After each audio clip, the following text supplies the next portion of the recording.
See? Hello, everyone. He made it. There we go. Perfect timing, Paul. Well done. Now, welcome back to another episode of the Absolutely WSL and Women's Championship show. It feels a bit strange this week. There was only 4 matches in the WSL, a massive Conti Cup final, and then yes, I did say Conti, and plus all the action in the Women's Championship as well. But of course, I can't do it by myself. I've got a lovely panel with me this evening. Oh, panel, that sounds posh, doesn't it? So first up, Paul, how are you, mate? Nice to have you back. Not too bad. Good to be back on. Enjoyed watching you guys last week. It was a lot calmer. Danny did a great job of stepping in for the having a go at Mark Skinner section of the show that we always have. And yeah, this week about the Conti Cup game, I might let you guys talk about that one a bit, and then we'll go where we go. Well, that's the thing. I think we've all got some very strong opinions on what's coming up, but that is all to come. Rosie, hello, how are you? Hi, I'm good. Still recovering from the weekend, but a bit better now. Good. And again, some of those heightened emotions that we will definitely come on to. And finally, Chloe, lovely to see you again. How are you? Yeah, I'm good. We're on half term this week, so I'm just kind of enjoying doing nothing. That's a very good point. Half term. I miss those days when you knew where life was because you could plan it by half terms. Yeah. And it was just, made life so much easier. And the chat is going off already. Good evening to Cap Allard. Slightly tired after arriving back late yesterday. We've got the lovely Shah with us. Hello. Hope you had a great Easter too. And we've got Sean already in the chat. Mark Skinner's Barmy Army. Oh, we'll have plenty of Mark Skinner chat. Don't you worry in the slightest. All right. Okay. So if we get started then with the WSL, again, like I said in the intro, only four matches this week. It was very, very strange indeed. And first up, we have Liverpool Man City. Now, I believe I gave myself that match. So let's start with me. Right. Now, in the first 10-15 minutes, I thought Liverpool did quite well. And then it kind of all fell apart in a very manic 10 minutes. I think it was less than 10. I think from the 16th to the 24th minute, Man City was suddenly 3-0 up. And it was like, what? What has just happened there? So a bit of team news then. Great news, Taylor Hines was back on the bench. Koivisto was also fit to play as well. And Gemma Bonner was back in defence. And also, you know how we always talk about player names and pronunciations. I did a bit of research this week because Leah Alexandri is how I've always said it, because as we would with the X. But I heard Izzy Christiansen say something slightly different on comms, and I was like, I tell you what, I'm just going to double check that. And because Leah is from just outside Barcelona, so speaks Catalan, the X is actually a sh sound. So how we should be pronouncing it is Alexandri for that one, if we're going to do it properly, which I think we will on the podcast. So Alexandri was back in the starting 11 because she got injured in the warm-up last week, didn't she? Now, interestingly, Chloe Kelly's still on the bench. There's a bit of controversy about that, whether it's to do with contracts possibly ending, arguments over that, or just because Mary Fowler is in really good form, so she deserves the start, which I think she actually does. Now, going into the match then, so like I said, first 10-15 minutes, Liverpool, smashed it. Looked really solid. Matt Beard was saying in the pre-match that the new City like to play out from the back, so that was their game plan. Press really high up and try and get them and attack them in that final third. There was a couple of good attempts, but Rachel Laws, unfortunately, in 16th minute, Jess Park launched a really powerful shot. She ended up batting it away. And unfortunately, Lauren Hemp, with all of her quality and skill, managed to take advantage and it found the back of the net. And Also, I really liked, I don't know if anyone else saw the match, but Mary Fowler and Jess Park have got this really nice rhythm building up between them. And for the second one, Jess Park finally found the back of the net herself. So that's in the 22nd minute. So we've had 16, 22nd. And then, of course, who makes it the third? Of course, it's Bunny Shaw with a lovely strike. From distance as well, which made it even more impressive for her. And that was in the 24th minute. And from then on, Liverpool just kind of completely unravelled.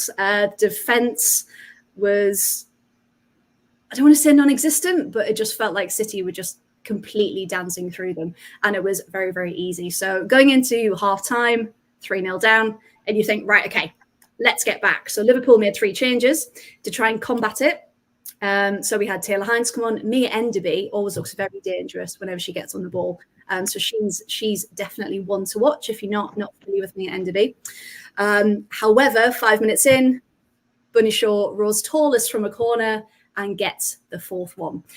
So you think at this point, right, 4-0, game over. But Liverpool weren't giving up that easily compared to maybe the lackluster derby last week. They did come out fighting.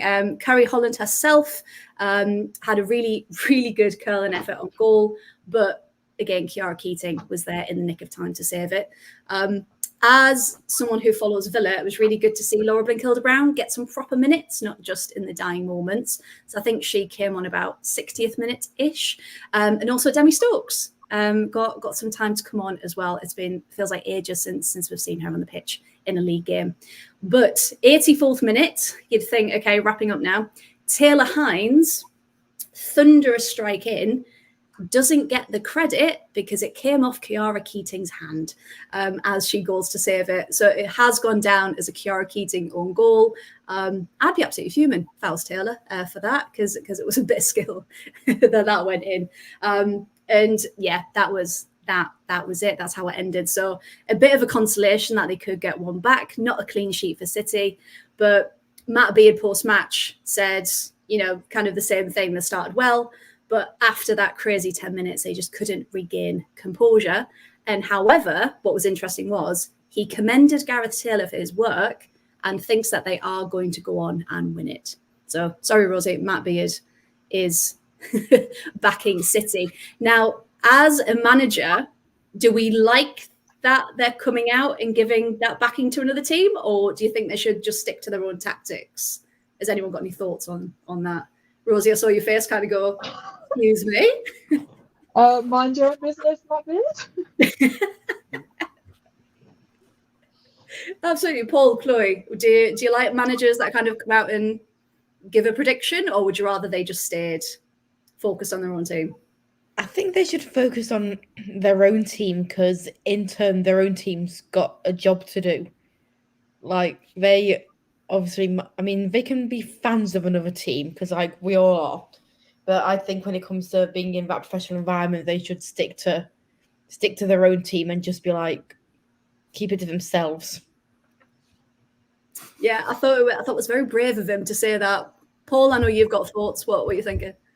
I reckon it was just him giving a compliment.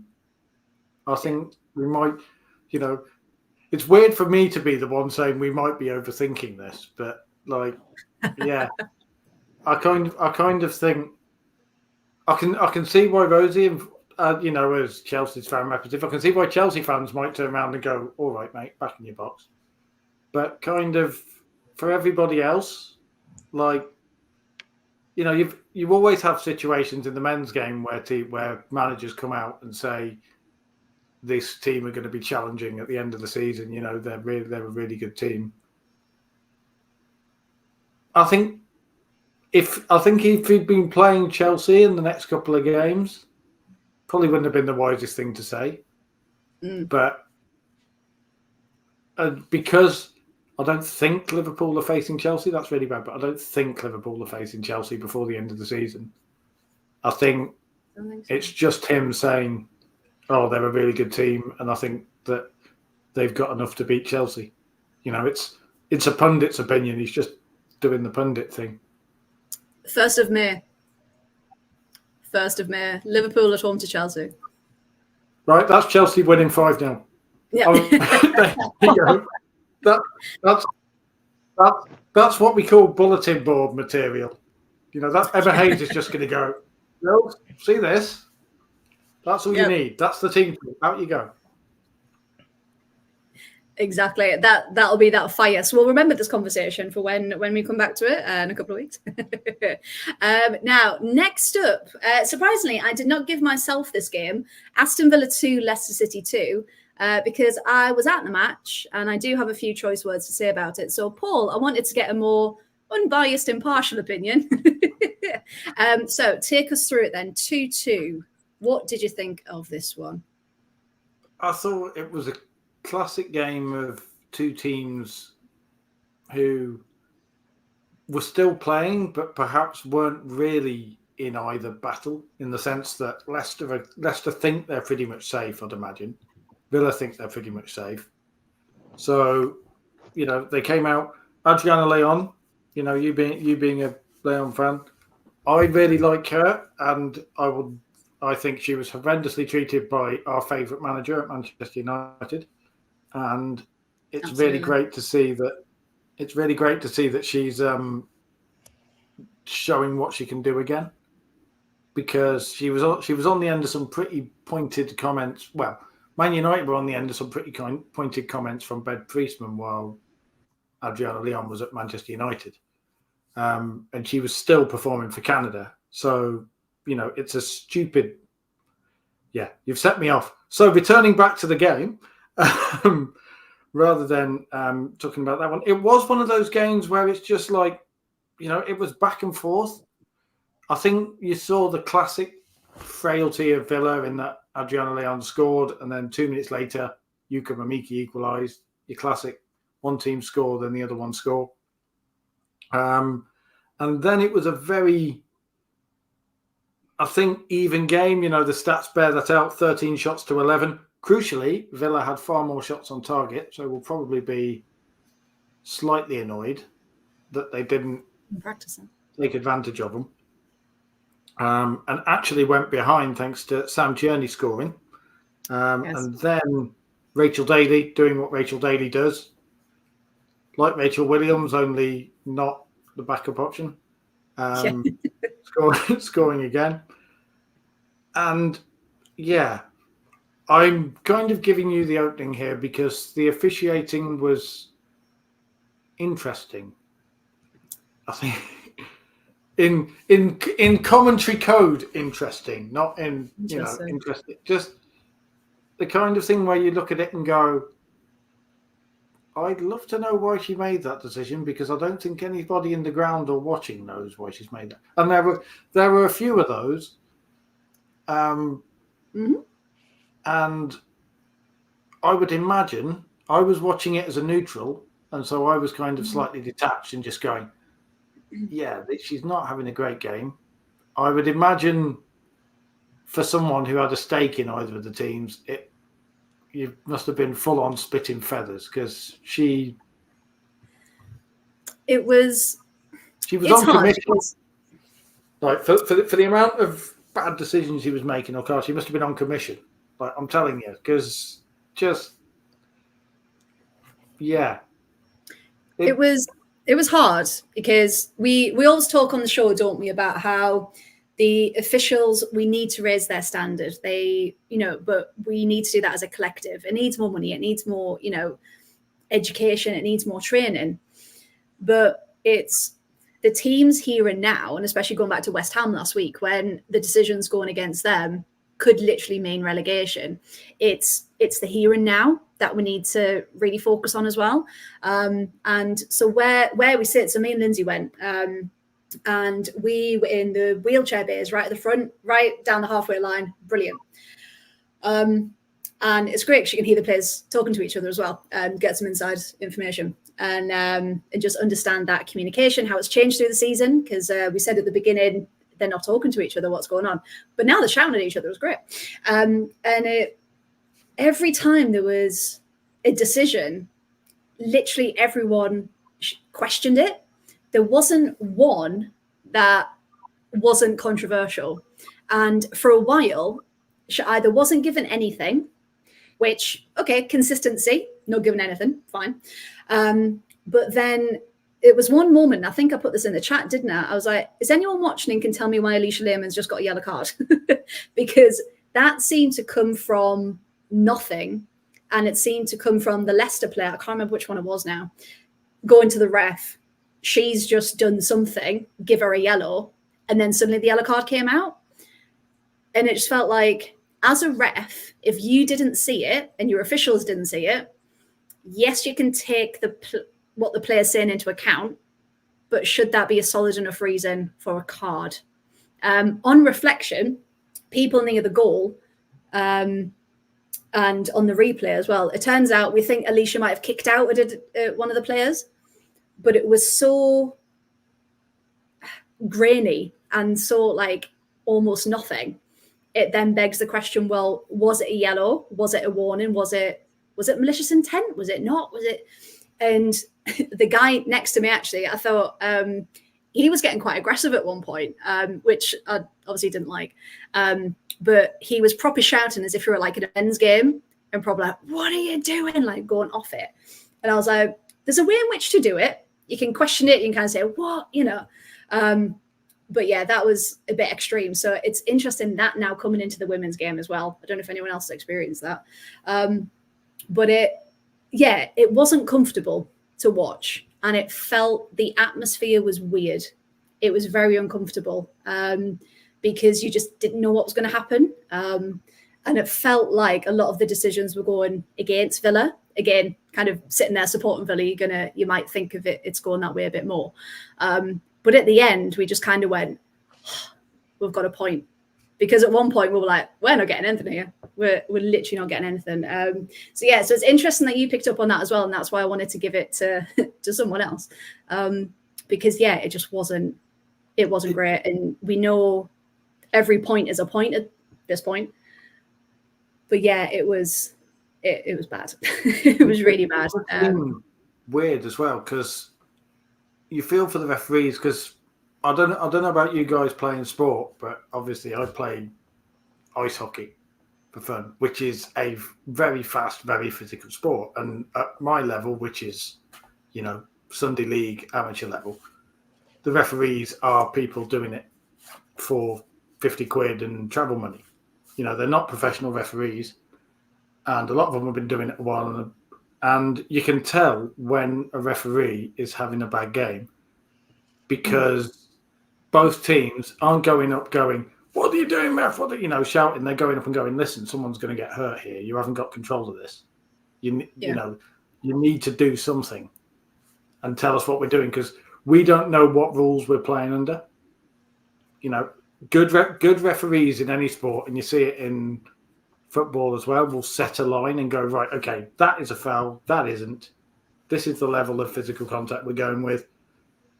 And then players will get it into their heads and go, right, okay, I know. And then you see it where players get called for decisions and they kind of run away and go, yeah, all right.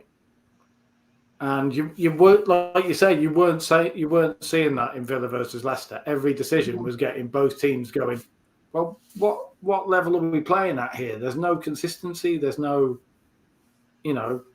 Yeah. And that breeds frustration as well in the problem, because that's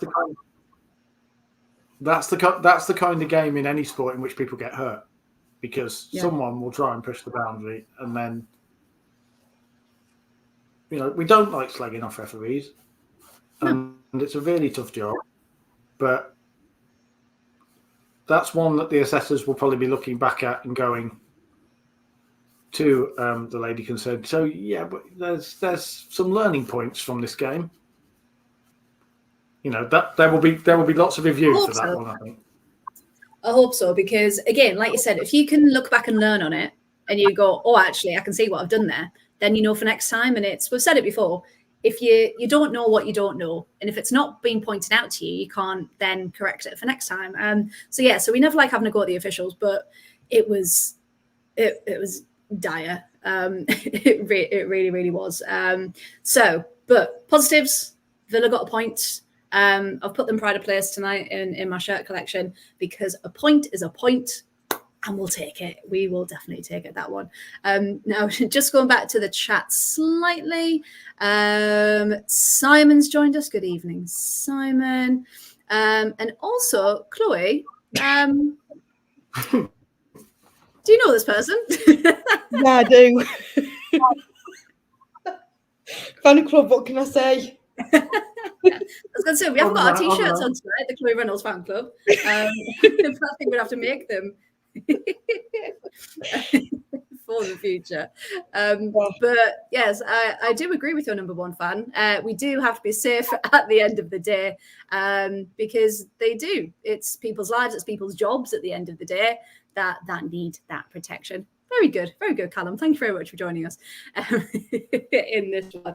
Now, the next one was a bit disappointing, to be honest. West Ham 0, Brighton 0. Now, Rosie, I believe I gave you this one. Bit of a lackluster performance. What did you make of it? Yeah, I agree that it was disappointing. I mean, I'm shocked that there weren't any goals. Like, if you look at the stats, possession was quite equal. Brighton had slightly more. Both had 9 and 10 shots. So it's like, there were a lot of shots. It's not that there weren't any opportunities. You watch it back and you say, how was that not a goal? There were so many opportunities, and it was kind of mad that there weren't any goals and it was 0-0. And also, if you look at defence-wise, so Brighton had 5 corners and 2 shots on target. So, I mean, the defence was scrambling. How are you conceding 5 corners when there weren't even that many shots on target? So, yeah, it was a bit of a weird one in terms of that. Yeah, because I was looking at the stats as well. And I remember seeing it end and I was like, oh, 0-0, really? Like, you'd think those two teams would be like fighting, wouldn't you, for that one? And they said West Ham had only won one of their previous 15 WSL matches at home, which sounds a bit like Villa's stats, to be honest. We're useless at home. But yeah, I think Iweki came closest for West Ham, didn't she, in the first half? And then the second half, Brighton felt they were denied a penalty. I don't know if you saw that bit or what you thought of it. Was it a penalty? I don't think I did see that bit. That's really bad.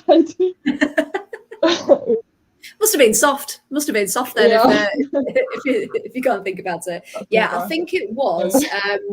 So Vivian Assi collided with Carabali in the box, and there was a bit of a ref, where's the penalty? But yeah, I think it was soft. But ref quickly waved it away and said, no, thank you. We're not having that. But yeah, you're right. I just think for those two teams at the minute, a point's important, especially for West Ham. In considering their previous forms, both of them, it's just a bit of a shame, really, wasn't it, that they couldn't convert those final balls in. But very, very close, Iweki. I think it just went wide in that first one. Paula, Chloe, did anyone catch anything from that one? But I don't think there's much else to say, really. But no, I think you've covered it all. There wasn't much on it. No, not at all. Oh, that's a bit sad, West Ham and Brighton.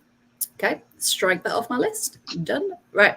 And then we come to the final one. Sorry, Chloe. Man United 4, Everton 1. However, in the first half, Everton were winning. Yeah, best 50 minutes of my life. When we were in talk us through it, Chloe. What happened? Who knows? No, to be fair, a fun stat which I've actually found out is that this season alone, United have put 12 goals past Everton. Oh. 5 away in the October fixture, 7-0 in the League Cup, and now this one. So ouch. Yeah, bit of a stinger. No, to be fair, Katja's noise score, it was almost laughable, that goal. I'll just keep thinking of Freya's wife, thinking her names. That's nice. Yeah, for anyone that missed it, Georgie, my wife, when I'm watching the football, she kind of tunes in and out. Sometimes she listens, sometimes she doesn't. And the first time she heard Katja's noise, she went, "Are they saying it's that nice?" And I'm like, "No, it's nice. It's nice. So now that's nice.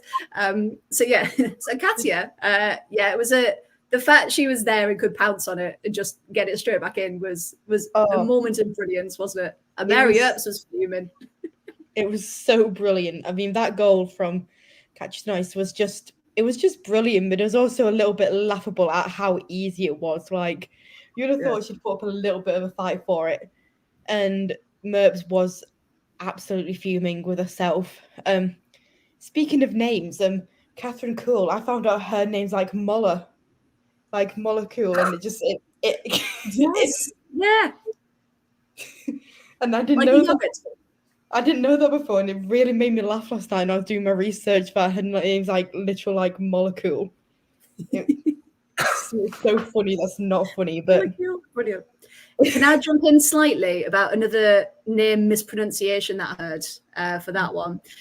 So you know our favourite Jace, not Jay-Z, Jace.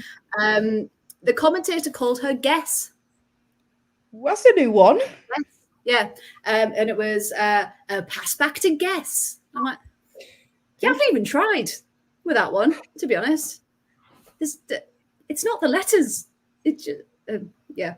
So yeah, sorry, that was just my little introduction while I remembered. She's got about 1,000,001 names at this point. Who I don't think she knows what she's called at this point. She's like, yeah, me. Who was she's like, yeah, I'll take it. Fine. Who? Oh, that's me. Yeah. Yeah, me. Okay, yeah. Fine. No, Merps was absolutely fuming about that first goal, and like I said, the 15 minutes of being in the lead was absolutely lovely. Thought we'd had a shot. United they haven't been playing the best these last couple of days, and I don't know if that's just because they're losing faith in the manager. They've just not gelled. There's something going on at United that we don't know about, so they've kind of not been the best. So I was like, oh yeah, we're in a chance here. I mean, Everton haven't been playing well, but you know what? It's gonna be fine. We're gonna do well. And I don't think we played badly again, which is even more annoying that Everton haven't been playing badly at all. They've just not capitalised on chances. Like Millie Turner got a goal. Ella Toon got 2 goals. Her goals were beautiful as well. Like she fired it low into the net from 20 yards and then finished off a run after lost possession. Oopie. Everyone is doubting her. Nope, she's still there. No, she's thriving. She's doing really well. The Golden sealed the victory in the final minute. Yeah, it was right at the end, wasn't it? The literal I was fuming. I mean, I was fuming at being 3-1 down anyway, but the final minute, it's just a bit of a low blow as well. It's like, why? Just hold on for one more minute. Why? Why did you have to let that one in? And our favourite Martina Piemonte came on, and I think we were messaging when we were like, right, come on, bit of fire, bit of attack, and so close.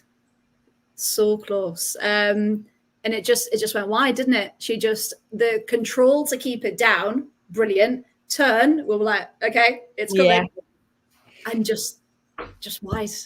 And it was so. I think that kind of summed up Everton's second half, didn't it? Pretty much.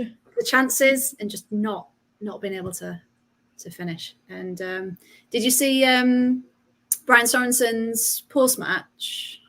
Yeah, I did. Yeah, and he said, didn't he, bless him, we believe good performances will give those good results. They just have to keep working at it. Yeah. And you're right, they are playing well. It's not as if they're playing badly. And we had a bench this week. Like, we had a complete bench, which, when does that happen? Never. I don't think I've ever seen the bench so full in my life. It was amazing. It's like, whoa, who are all these players? We've got the home guard twins back. We've got a full bench. And I was just like, am I dreaming? Is this happening? Bench actually full? No, I just think we need to capitalise on it more. We need to capitalise on, like, the possession. I think a big part is possession. Like, we lost the ball way too many times. Yeah. So it's just not a great time. I mean, we'd be thankful for the international break now, because Brian Sorensen said in his pre-match on Wednesday that he's quite grateful that the international break has come now. so that you can get players fit, get players rested, and they can have that decent break. Well, some of them can have that decent break before going into the latter half and some tough games. Yeah, absolutely. And Paul, I'm going to tee you up for Skinner Ball. He said in his post-match, consistency in football is the most important thing, and we just haven't had that this year. So what do you think is the root of his lack of belief in that consistency? Because he hasn't really changed his team that much. So what do you think he means by that consistency, that performance? If you're asking what the root of his belief is, delusion. Set myself up for that one. Yep. Because the consistency, again, have you seen? I've done the whole lean forward thing and everything. I'm like, here we go. Oh, you're getting into it. Love it. It's serious. The consistency is, again, him. He's just consistently not using players properly. He's not, in the opinion of pretty much everybody but himself, picking his best 11. I know we're going to talk about Chelsea's substitutions, but Mark Skinner is the OG of pointless substitutions late in the game. And because, I'm probably going to get hung, drawn and quartered by women's football Twitter for this because I'm going to commit blasphemy, but Mary Earps hasn't been that good. And maybe Mary Earps has one foot out the door already because, Everton had 2 shots on target on Sunday and scored 1 against the supposed best goalie in the world. And that's she's been letting goals in and just... It's weird that Fallon Tullis-Joyce hasn't been given a chance. I'm surprised we haven't seen more of her. Yeah. Spend a world record fee on a goalie, then complain that your team don't invest enough when you don't play that goalie for a single minute. And this is classic Skinner Ball, basically. It's the only time I've ever seen a team win 4-1 and fans still going, this shouldn't change it, sack it. Like, the belief's gone now, hasn't it? The belief's gone. I think the belief has gone in the team, and there is, because it's interesting. It was brought into sharp focus this weekend, obviously with the events of the Conti Cup. So we'll talk about that a little bit later with managers talking to players. But it's interesting again how Man United fans, a lot of the ones that I've seen, are made uneasy by the way Mark Skinner talks to players and interacts with them. Yeah. And, again, that might just be manager style. We don't know what's being said on the dugout. They don't know what's being said on the dugout. But just the constant, it keeps coming up every week. And there's been talk that the players don't like his style anyway. Like the dressing room is split between the people who know they'll get a game under him, Rachel Williams, Katie Zellum, and the ones who dislike him or feel that the way he deals with them. And there's been too many clips of players on the touchline openly disputing with him. There was one of Katie Zellum a couple of weeks ago that went viral. There was a clip of him, audibly going, swearing at his players. And you just look at it and go, particularly with all the recent climate, you go, maybe he's just, and as well, it's a pattern because when he managed Orlando Pride, people talk about how amazing was it the WSL there, but he left there under a bit of not a cloud off the field, but he didn't exactly achieve with them. Yeah. And it's just... Yeah, it's all these little say little elements, but it's lots of elements kind of coming into play, isn't it? And kind of if that environment's not the right one for you and for the players and for, you know, the wider picture here, if loads of people are noticing it, then it's not just kind of one person being biased. It's lots of people coming together to form that opinion. So yeah, it's again contract coming up at the end of the season. Will they renew it or not? We will have to watch this space, won't they? I don't think they'll do any favors by renewing it, because there's just too much damage done. I think now with that. Yeah, I think we it could would show an out of touch if they did renew. There'd certainly be question marks, wouldn't there? If they did, and as to why. Definitely as to why. But we could talk about this all day, couldn't we? So we will pause it there, because we will talk about managers and how they interact with each other later on in the show when we talk about the Continental Cup and all that happened. And just a little one there, Simon, before I forget, I will show this now. The stadium announcer for the Conti Cup was shocking at pronouncing names. Yeah, from what I managed to hear over the video feed, yeah, there were some interesting players. Didn't know they played. Is Lacasse, yeah, that's the one. Lacasse. It sounds like a dish, didn't it? I'll have a bit of Lacasse.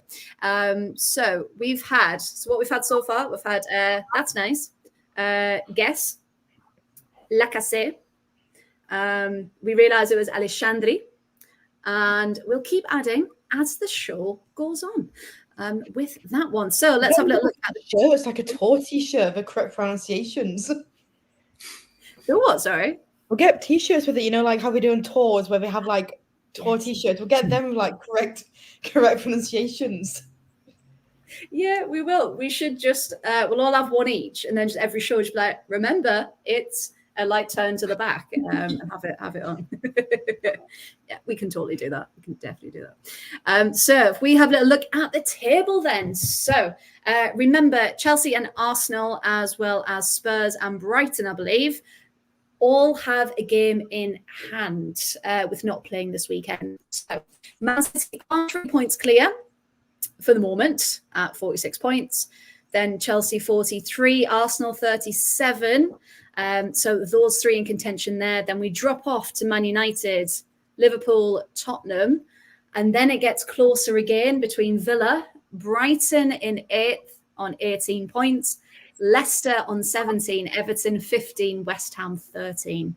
So those bottom spots again, it is all to play for. Not as close as the Championship though, which we are going to talk about now, actually. So let's get to it, shall we? We had some massive games and massive score lines, as we can see, especially Crystal Palace absolutely demolished Durham. But again, we'll talk about that one when we get to it. Now, first up then, Chloe, I believe it's you with Durham Crystal Palace. Now, we know Crystal Palace can score goals, but they can also concede them just as well. So in that first part of the game, Durham looked like they had a chance, but actually, tell us the story. How did 1-1 turn into 5-1? Yeah, they did. Annabelle Blanchard got a brace, and Molly Sharp, Elise Hughes, and Shunday Hopcroft all scored. Honestly, the Championship is, like you said before, you can't call it at all. Like, it's so close, and Crystal Palace has definitely helped their case this week. I thought this was a really good game watching back. Like, I thoroughly enjoyed it. I thought Durham played well. I thought Palace played well. It was one of those games where it could have gone, after the 1-1, it could have gone either way. But Palace just got the better of the Durham side. The breakthrough was made on 25 minutes as Annabelle Blanchard bagged her first in the afternoon. Elise Hughes fed a well-passed ball to her, and it just fell straight at her feet and went straight over the keeper. Like, it was an exceptional goal. But the lead didn't last long as Andrews drew level, which was just, I mean, I didn't predict it. I don't know about anyone else, but I feel like that goal just came a little bit out of nowhere. But it was just good. Like, I just think both sides played well. Like, they both wanted it. They were both fighting for it. And yeah, you couldn't call it at all. I was going to say, because watching the highlights, it's because Durham can sometimes crumble a bit with if they go behind a bit early, and they looked like they had a lot of fight about them in that match. And I don't think Palace obviously scored the 5 and deserved the 5, but it looked like Durham could have had so much more from the game. Especially, again, it's that final ball, isn't it? Just not being able to make it count. So yeah, I mean, Crystal Palace have put themselves in a very, very good position, annoyingly, for contention to be promoted, is what I was trying to get out of my mouth there. But yeah, it was just a complete dominant performance from Palace, wasn't it? Which we kind of expected going in.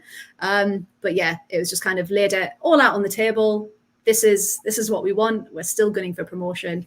And Sunderland, watch out, was the message kind of sent by that scoreline, wasn't it? So thank you very much for that one. Now we'll go to another bit of a demolition. Reading 1, Blackburn 4. Paul, I believe this is you. Now, surprisingly, Reading took the lead. That was good. Yeah, but and it was about Blackburn as just it got. weren't having it, were they? Yeah, it went. That was about as good as it got for Reading the first 15 minutes. Blackburn, I need to eat my words a bit about Blackburn this season, because the past few seasons under Gemma Donnelly, if anyone has watched it out, because Blackburn have been your quintessential shithouse of a team. Like, literally, they will turn up and they will be hard to play against, but not be that good. And they usually had Saffron Jordan, who could easily have been playing at a higher level as a striker to finish off for them. This season, they've really entered a new era. They've got Simon Parker, the former Lewis manager, coming back after a year or so away. And he's completely changed the way they play. Like, they are a team that look like they could be building something, and I hope they get the investment from the men's club, from the parent club, over the summer to really kick on from this season, because they've got the highest points ever in the championship. See, there you go. I can't get the words out either. Reading, on the other hand, that's just a club in free fall. Right, and it's sad. It's not even the fault of the players. It's not the fault of the management. It's just a dying club. Like, everyone who watches, the lower league podcast or who follows football outside the Premier League will be familiar with Reading's owner and the absolute mess that they're in, which, as a Coventry fan, I can sympathise with, because we know about bad owners. And they just look like a team devoid of belief. Like, genuinely, they got that first goal, and you thought, "Oh, this might be something." And then, that was one of only 5 shots they had all game. They'd had 3 shots in the first 15 minutes, and then nothing. It just went, and Blackburn just didn't panic. Kept playing Blackburn's game. 2 goals in 3 minutes at the end of the first half. Reading visibly trying to get to half time with a lead, and just being pushed further and further back. And then Megan Hornby, who, former Man United youth player, really come on this season and really started to be important for Blackburn. And then Hannah Cohen, a left back, doing defender wallop things. Fullbacks, when they score goals, they never score tap-ins, do they? Like, oh, no. They do enjoy one. And then the second half, it was all Blackburn, and the stats show possession was fairly equal, but it was what they did with it. Reading just looked a timid team. They look like a team going down. Genuinely, they look like a team who, as if they've accepted to have the strategy.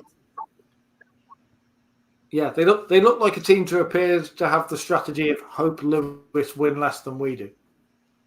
basically. Hope other teams beat Lewis or hope other teams beat Watford, because they've fallen several positions. They're now just 2 points. If Lewis had beaten Southampton, Reading would have been in the relegation zone.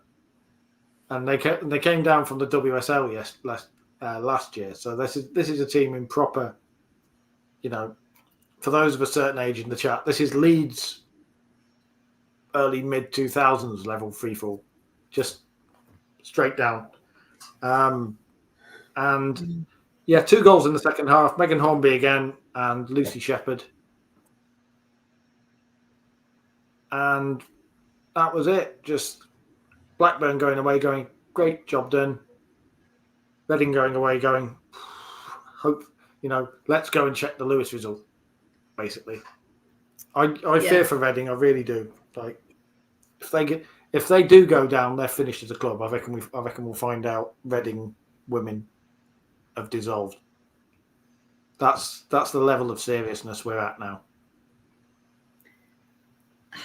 And again, it's, what is the solution? Because if they, we've seen what's happening to the men's side of things, and you're thinking, well, can anyone come in and save the women's side? Will Newcastle be able to do anything? Is it even in their remit? Can they, or is it just a case of, well, they might have to dissolve for the minute, and then maybe in a couple of years, hopefully, fingers crossed, it might pick up again. It's a really, really hard one with that. So it's really, really, really sad to see what's happening with Reading at the moment. But 2 matches left in the Championship. 2 matches, so literally all to play for with what we're doing. Now, next up, we're going to Charlton with a home win, 3-1 against Birmingham. And Rosie, I believe this one was you. The first half was a half of keeper mistakes, wasn't it? I don't know if you picked up on that as well. But yeah, 3-1. Tell us all about it. Yeah, so as you said, quite a few keeper mistakes. The first Charlton goal came right after Birmingham thought they scored, but I think there was a foul on the keeper, so it didn't count. But yeah, and then literally right after that, Charlton scored because I'm going to get the pronunciation wrong, so please correct me. But Lucy Thomas literally passed it to Aisi? Aisi, yeah, I think that's right. Yeah, that sounds right. And what was that second one? No, it was Moya for the first goal. Again, I probably butchered that. But literally passed it straight to her and Charlton scored. But in terms of stats, it was really even. They both had a similar number of shots on target.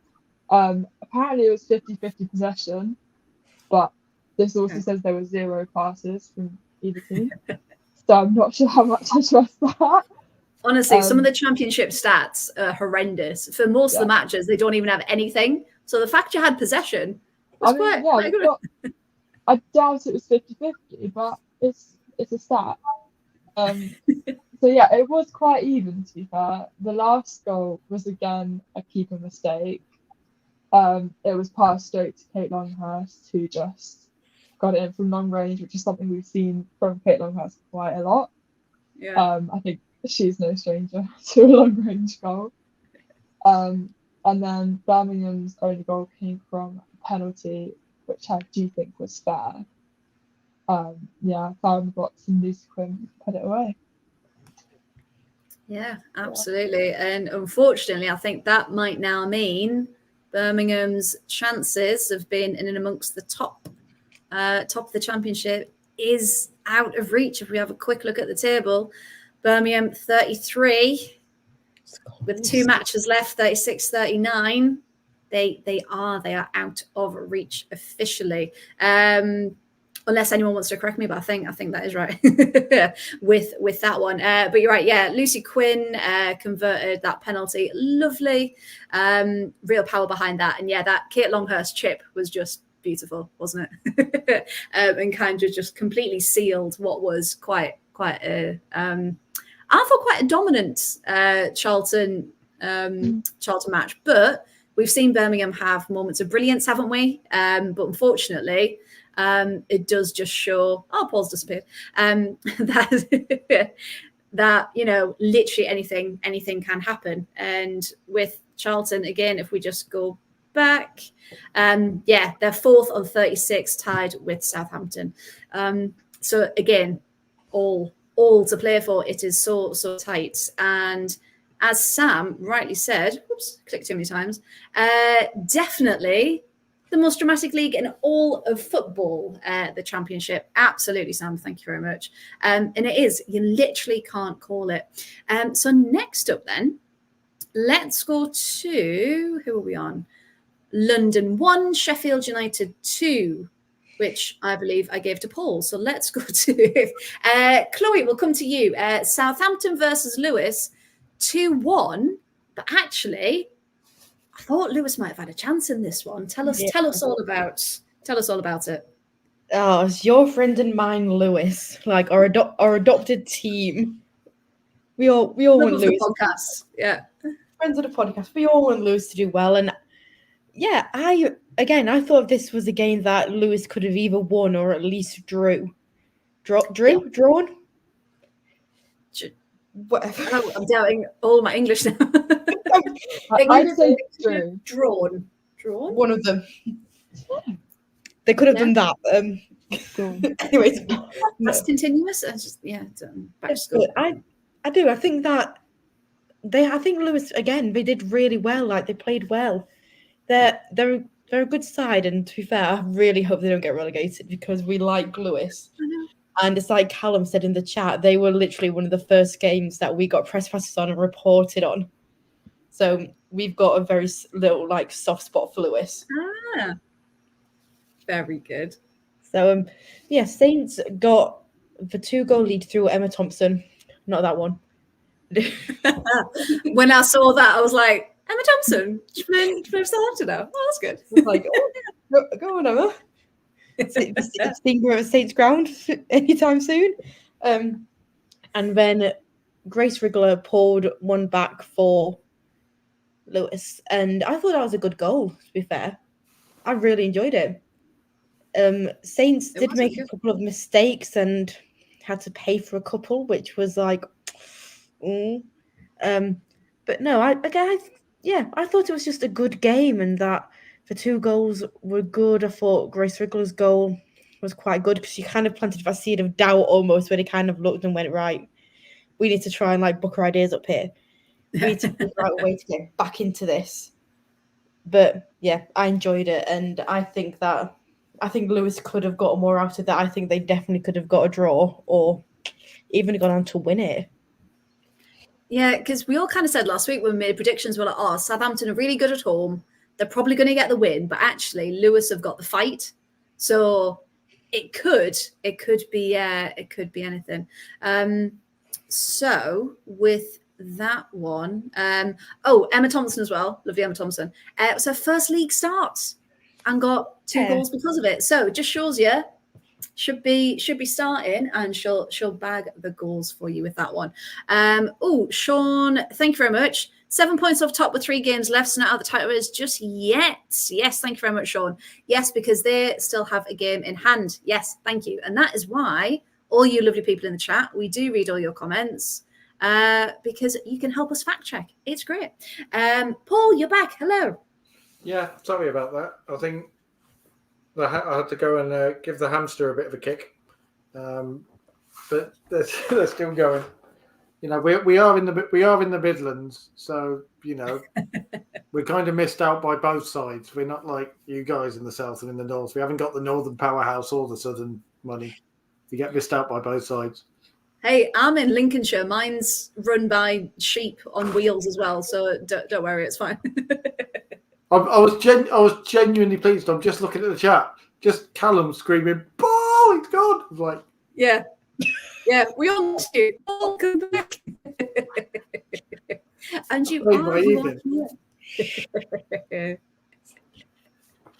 Absolutely. Now we got 2. So we've done Southampton Lewis. Yes, 2-1. Lovely. So we'll go back two then. So I did come to you, Paul, and I realised you were gone. London City Lionesses versus Sheffield.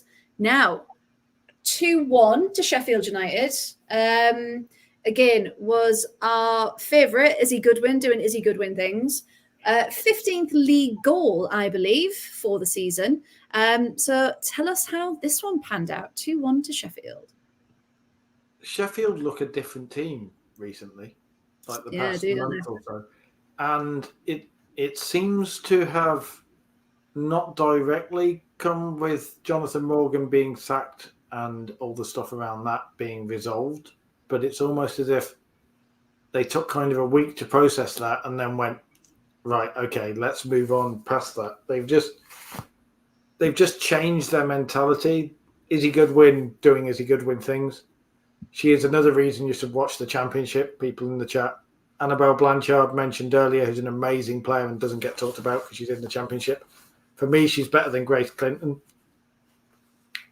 If you swap the two, Annabelle Blanchard is the one getting Grace Clinton's hype. I am convinced. Izzy Goodwin is like very few other strikers you will see in the women's game because she's 6'4", and runs like Erling Haaland.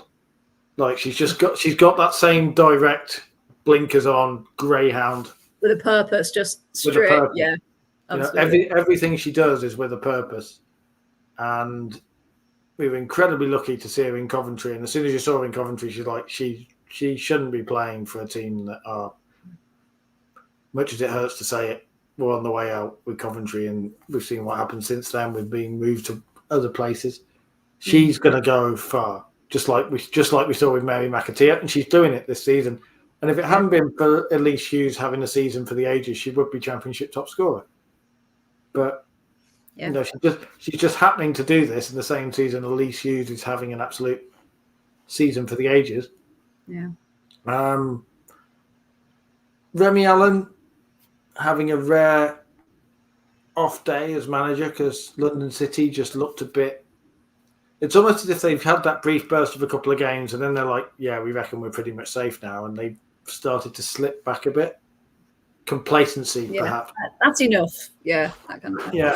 Whereas Sheffield United are all like, right, okay, let's prove that our struggles at the start of the season were due to the horrible events that we had and all of that hanging over the club. And now that is... it's not gone because the FA is still investigating Sheffield United and the way they handled the whole thing. Yeah. But on the pitch, it's gone. Like, the team can get on with it and move on. And I wonder if some of them are playing for Maddie. Like, genuinely. I wonder if there's been a team meeting and, right, we're letting Maddie down here. You know, we're in danger of relegation. We cannot allow ourselves to play that badly despite all the, backs against the wall type thing. And it's nice it gives me mixed feelings because it's nice for the players and it's great to see, but it feels like karma isn't really taking its toll on them for some of the stuff that the club off the field have done. Mm. And you almost look at it and go, are they doing all this? And then it's still going to be taken away from them because of the actions of people off the field that they can control. It's just a very messy situation. But we do get to see Izzy Goodwin absolutely tearing it up. And if a WSL team is an in for this summer, even if it's the team that goes up, possibly Sunderland, isn't in for this summer and says, right, okay, we'll give you the chance to step up a level because she deserves to step up a level. Definitely. She's one of the walking embodiments of why you should be watching the championship because players like that are happening and just nobody is talking about them. Absolutely, and that's why we need to. That's why this podcast is here to talk about all the fantastic players that we do have in the championship that aren't spoken about unless you're following the Women's Championship channel where you get to see players of the week, the goal of the week, goal of the month, and things like that. You physically don't get to see it. Even the Women's Championship show is hidden away on the FA player. And if you don't know about the FA player, like we've mentioned before on the podcast, you can't access that either. And just speaking of Izzy Goodwin, she was at Villa, but she just needed to go out on loan, develop, and we've seen how well these loans can be. And I think there was an article earlier, I don't know if anyone saw it, but it was the positives of going out on loan. I think it was Jess Park, Grace Clinton, and I can't remember the third one now, but they all essentially said... What was that, sorry? Aggie Beaver-Jones, because she's one of the few WSL loans. Yeah, and they all said it's such a hard decision to make, but it's the best thing they've ever done because of they got game time. They got a chance to shine in a different environment. They got a chance to learn new things from different people, work. And I remember, do you all remember that Chelsea documentary that came out and Bethany England was talking about her loan to Liverpool? And she said, it was at a point where you went on loan, you weren't coming back. Like that was a sign of there's no chance for you here, you're gone.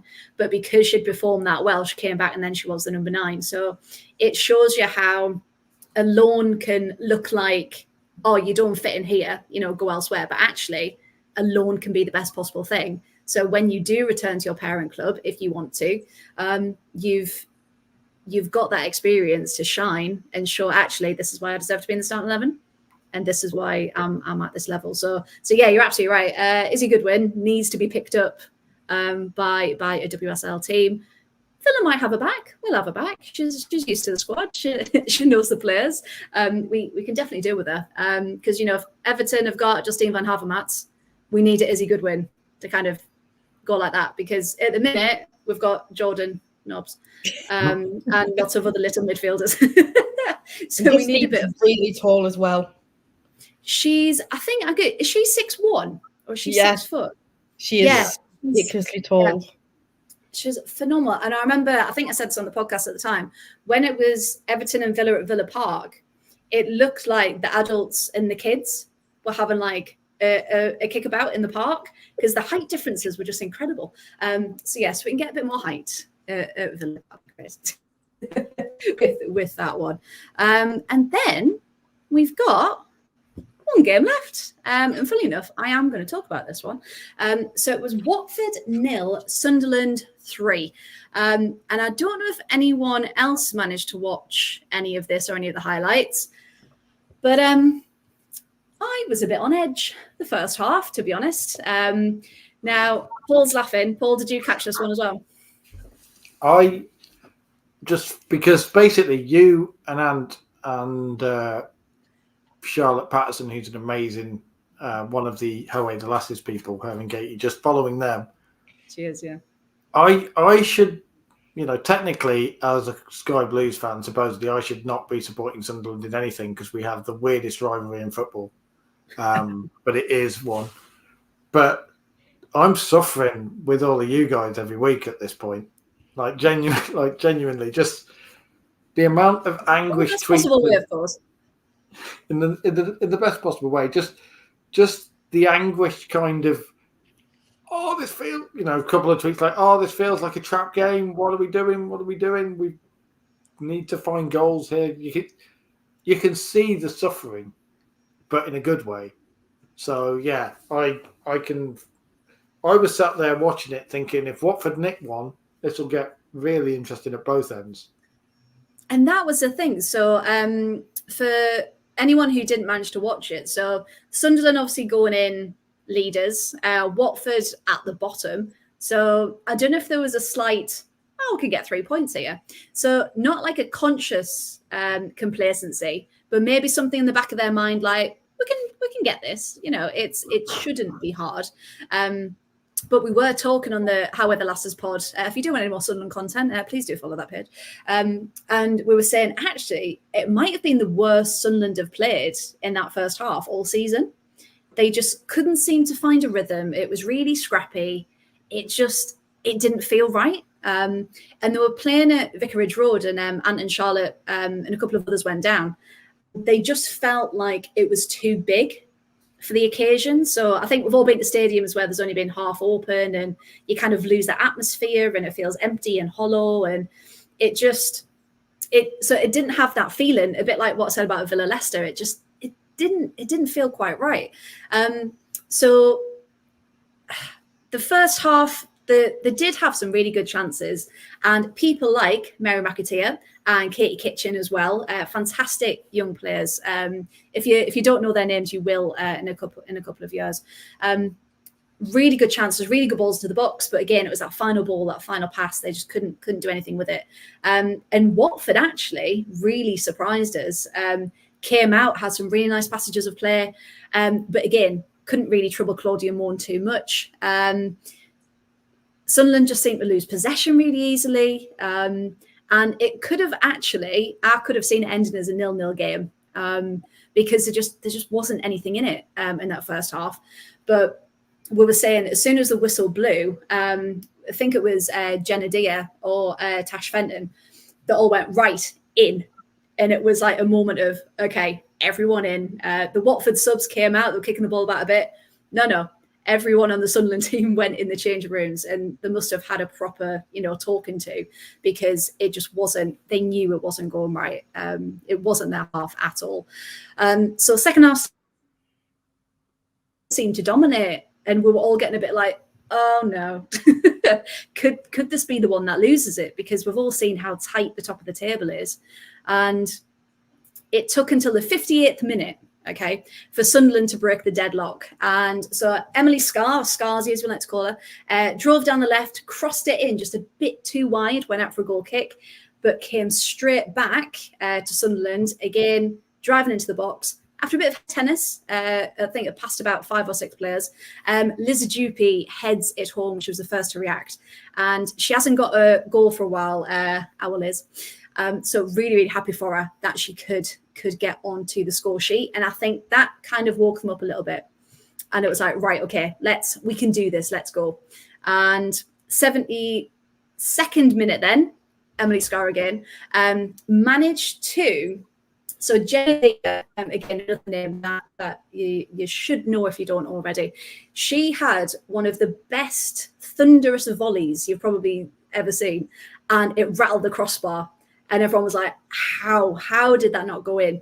So it rebounds and Scarsy's there, controls it, taps it in. We're like, yes, right, 2-0, good. Watford tried to attack on the counter to no avail, couldn't make anything of it. And then 6 minutes later, Kate Kitchen was brought down in the box. She'd got past 3 or 4 defenders, but was on the floor in the box. And again, Emily Scar took up a position and confidently converted. So that was 3-0. Third was the penalty. Now, we were interested because Michelle Adjuman was coming back from her knee injury and she was due to return. And we thought she can make life very difficult for anyone as we've seen this season. She came on for the last 20 minutes and I think she had 1 or 2 shots. Again, you could see the difference in the team as soon as she came on, but she just couldn't get close enough to make a difference. Again, refereeing in that game, interesting. I think Louise Griffiths had Bradley from Watford had Lou Griffiths by the neck at one point. Nothing was given. And in fact, no, I tell a lie, the free kick was given the other way. It was given to Watford after that, which was an interesting one. But yeah, again, some very strange decisions, strange choices. But ultimately won 3-0 after a very, very slow start. Thank God, thankfully. So that is why Sunderland is a third shirt behind me tonight representing. Now, if we look at the table, are we ready for this one? Dun, dun, dun. Right. Sunderland, 40 points. Crystal Palace, 39 points. Southampton and Charlton, 36. Birmingham, 33. Sheffield United, 29. As well as Blackburn, also on 29. London City, 22. Durham, 20. Reading, 18. Lewis, 16. Watford, 12. Now, we all said a couple of weeks ago, I believe, again, tell us if I'm wrong, that probably Durham were the ones that were maybe safe and could be guaranteed middle spot. But looking at it now, they too could be in trouble if results do not go their way.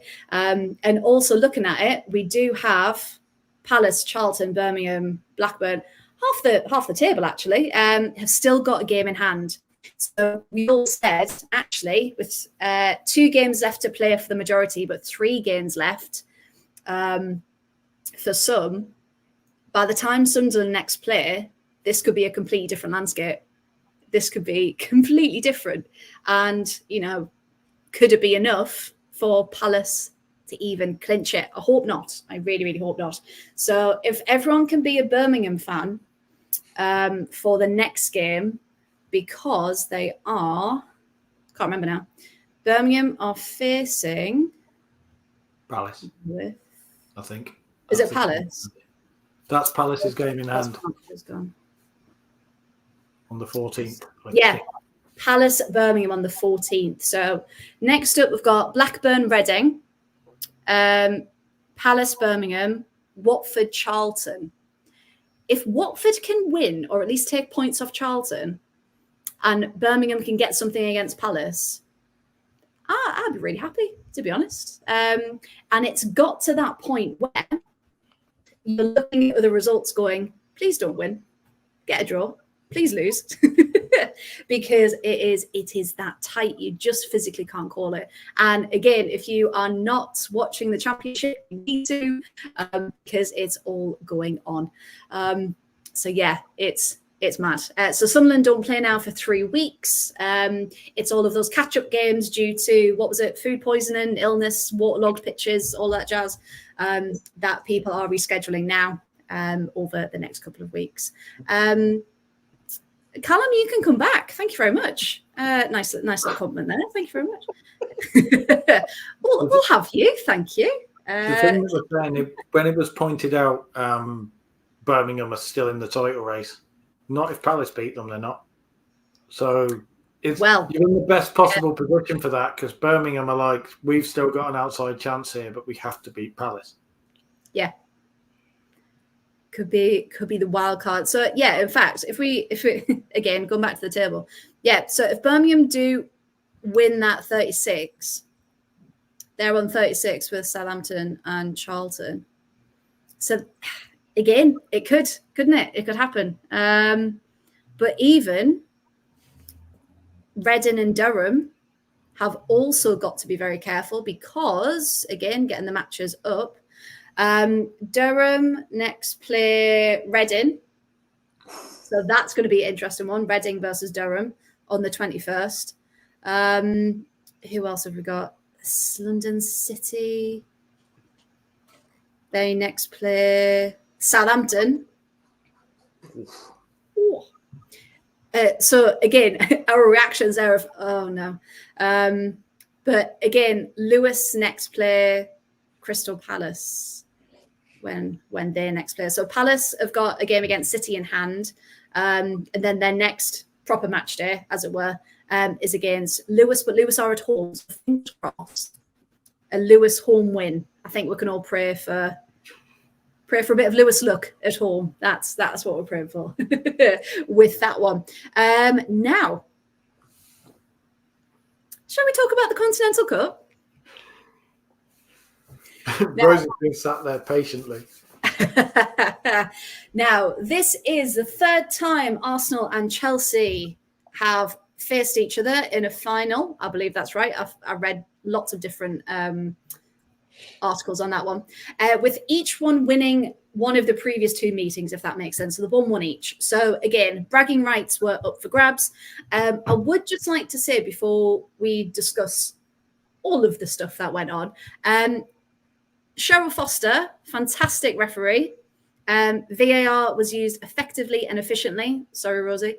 But it was quick, it went well, and it was used exactly how it should have been. So that is the standard that we want in the women's game. So I just wanted to do a massive shout out there before we get sidetracked. So, Rosie, it was nearly Chelsea's to take, wasn't it? with that one. So, as our resident Chelsea expert, would you like to kick us off? What were your thoughts moving through the game? Did you think maybe pre-game you could have won it, considering where performance is at the moment? Tell us your thoughts. Yeah, obviously I was expecting a Chelsea win. I mean, I think a lot of people were, not to brag, but yeah. Overall, this is rare, but I'm quite disappointed with Emma Hayes. I mean, Chelsea played 8 games in March. You'd expect to make more than 2 substitutions in 120 minutes. Like, in the first 90 minutes when you haven't got any goals, not bringing on attacking players is kind of shocking because you want to finish it before 90 minutes. You know, you never want to play for extra time. You never want to play for penalties. You want to just nip it in the bud, get Capmacario on, get Aguilar Jones on, let's score a goal. When it's 0-0, you want those attacking players, even someone like Ashley Lawrence to come on as an attacking fullback. You need substitutions. And I think it's first of all in terms of winning the game. You're thinking one game at a time. I want to win this game. What can I do? I can make this up. Obviously, I'm not Emma Hayes. I'm not a WSL manager. But I think you just can't justify that. Because if we ignore all the other games, all of our future games, the players were tired. And you could see that. And I think that is where Chelsea went wrong. The substitutions. It was, disappointing. Yeah, because like you said, the amount of firepower you've got to come off the bench, use it. Even if it's people who maybe aren't your first choice. But if you look at Chelsea's bench, it's anyone else's first choice, starting 11. You know, you could make a whole new team, couldn't you, with that firepower? And yeah, absolutely. And I think it's such a shame that the ball hit Aaron Cuthbert's arm because Ramirez's finish was just beautiful, wasn't it, with that one? And do you think if that had stood, do you think that would have spurred Chelsea on to get the win and get more goals in? Do you think it kind of faltered a little bit with that? Yeah, definitely. I mean, often once you get the first goal, it kind of sets off everything else. But even Arsenal were kind of lacking in an attacking sense. So yeah, if we'd had that first goal as a kind of cushion, then I don't think they would have been able to score anymore. Yeah, and it's so if we kind of focus on what happened football-wise in the match, and then we can kind of go on about the drama afterwards so we don't miss anything. But yeah, so just to go with us as well, Sean, absolutely right. Premier League and WSL take note of how VAR is used correctly on Sunday, absolutely. And then Callum, we will come back to your message about the situation being blown out of proportion. Yes, but we will talk about that. Chloe, we'll come to you next. So kind of as someone not on either the Arsenal or the Chelsea bench, how did you kind of feel going into it? Was it what you expected? Was it, I don't know, tell me what you think. It is what I expect, you know, that classic London derby where both teams are kind of like riled up and are both fighting for it. Because at the end of the day, it's a piece of silverware. Like a lot of us say, like, over the Conti Cup doesn't matter, the FA Cup doesn't matter, like, but they do matter because it's like it's a bit of silverware. You get a nice little bit of silver to put in your little cabinet, and it looks good.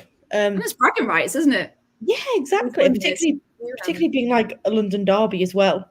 Huge bragging rights. I think it was a good game. It's quite gutting that it took, gutting's probably the wrong word, but it's quite annoying that it took as long it did to get the goal. So I feel if there was a goal earlier, there would have been a bit more fight between the two teams. And of course, like the Freedom Arnhem thing, which was awful to watch, which I think affected a lot of the players as well. Like I think that also had a bit of a knock-on effect to how Arsenal played. Like I don't think after that happened, I think they didn't look as confident or as happy on the ball. Like I think they kind of might want to take a step back and be like, right, we'd rather not play and check she's okay then. Like something seemed to switch in them, and then as we found out her name's Emma. I mentioned this a couple of weeks ago that her name's Emma Stina Blackstenius. That was another thing they said on Sunday. They've called her Emma Stina, and I'm like, oh, we're being full name now. Emma Steiner. It sounds like Thomasina. Like it's almost like an Emma Steiner. Yeah. However, interestingly, on the Arsenal official page, she's not Emma. No. On all of the kind of official pages, she's not. But on like more, I don't want to say more fan pages, but more like stats pages and things like that, then it is Emma. So I would love it if someone's just changed their Wikipedia entry to be like, yeah, we'll call her Emma. And now we're all like, did you know? I know her reaction as well when they called her Emma Steiner in the stadium, because when everyone like look at her going, "Your name actually Emma? Are you Emma? Like, who's Emma?" Like they pronounced everyone's name wrong, and they've just called her. They've made up a name for her because her name's not wrong. Is they just made her one? Like, oh yeah, you can be Emma now, so we can have everyone's wrong. Like when they printed the wrong name badges off, and it's like, yeah, you look like a Dawn. There you go. Yeah, have that one. Stina, you're Emma today. Anyone? But when she got the goal, it was really good, and you could see how much it meant to her to get that goal. But yeah, I'm quite happy with the game. As a neutral, I enjoyed it. Yeah, because it was interesting afterwards in Emma's post-match about the game, not about anything else. She said, where have I put it? That it wasn't a high-quality game, if she was honest. Paul, was she right? Yes. It was not an Arsenal-Chelsea game in the sense you'd expect an Arsenal-Chelsea game. No. It was neither team really playing at their best, and then you had the horrible situation with Freya Monum that just kind of took the wind out of everybody.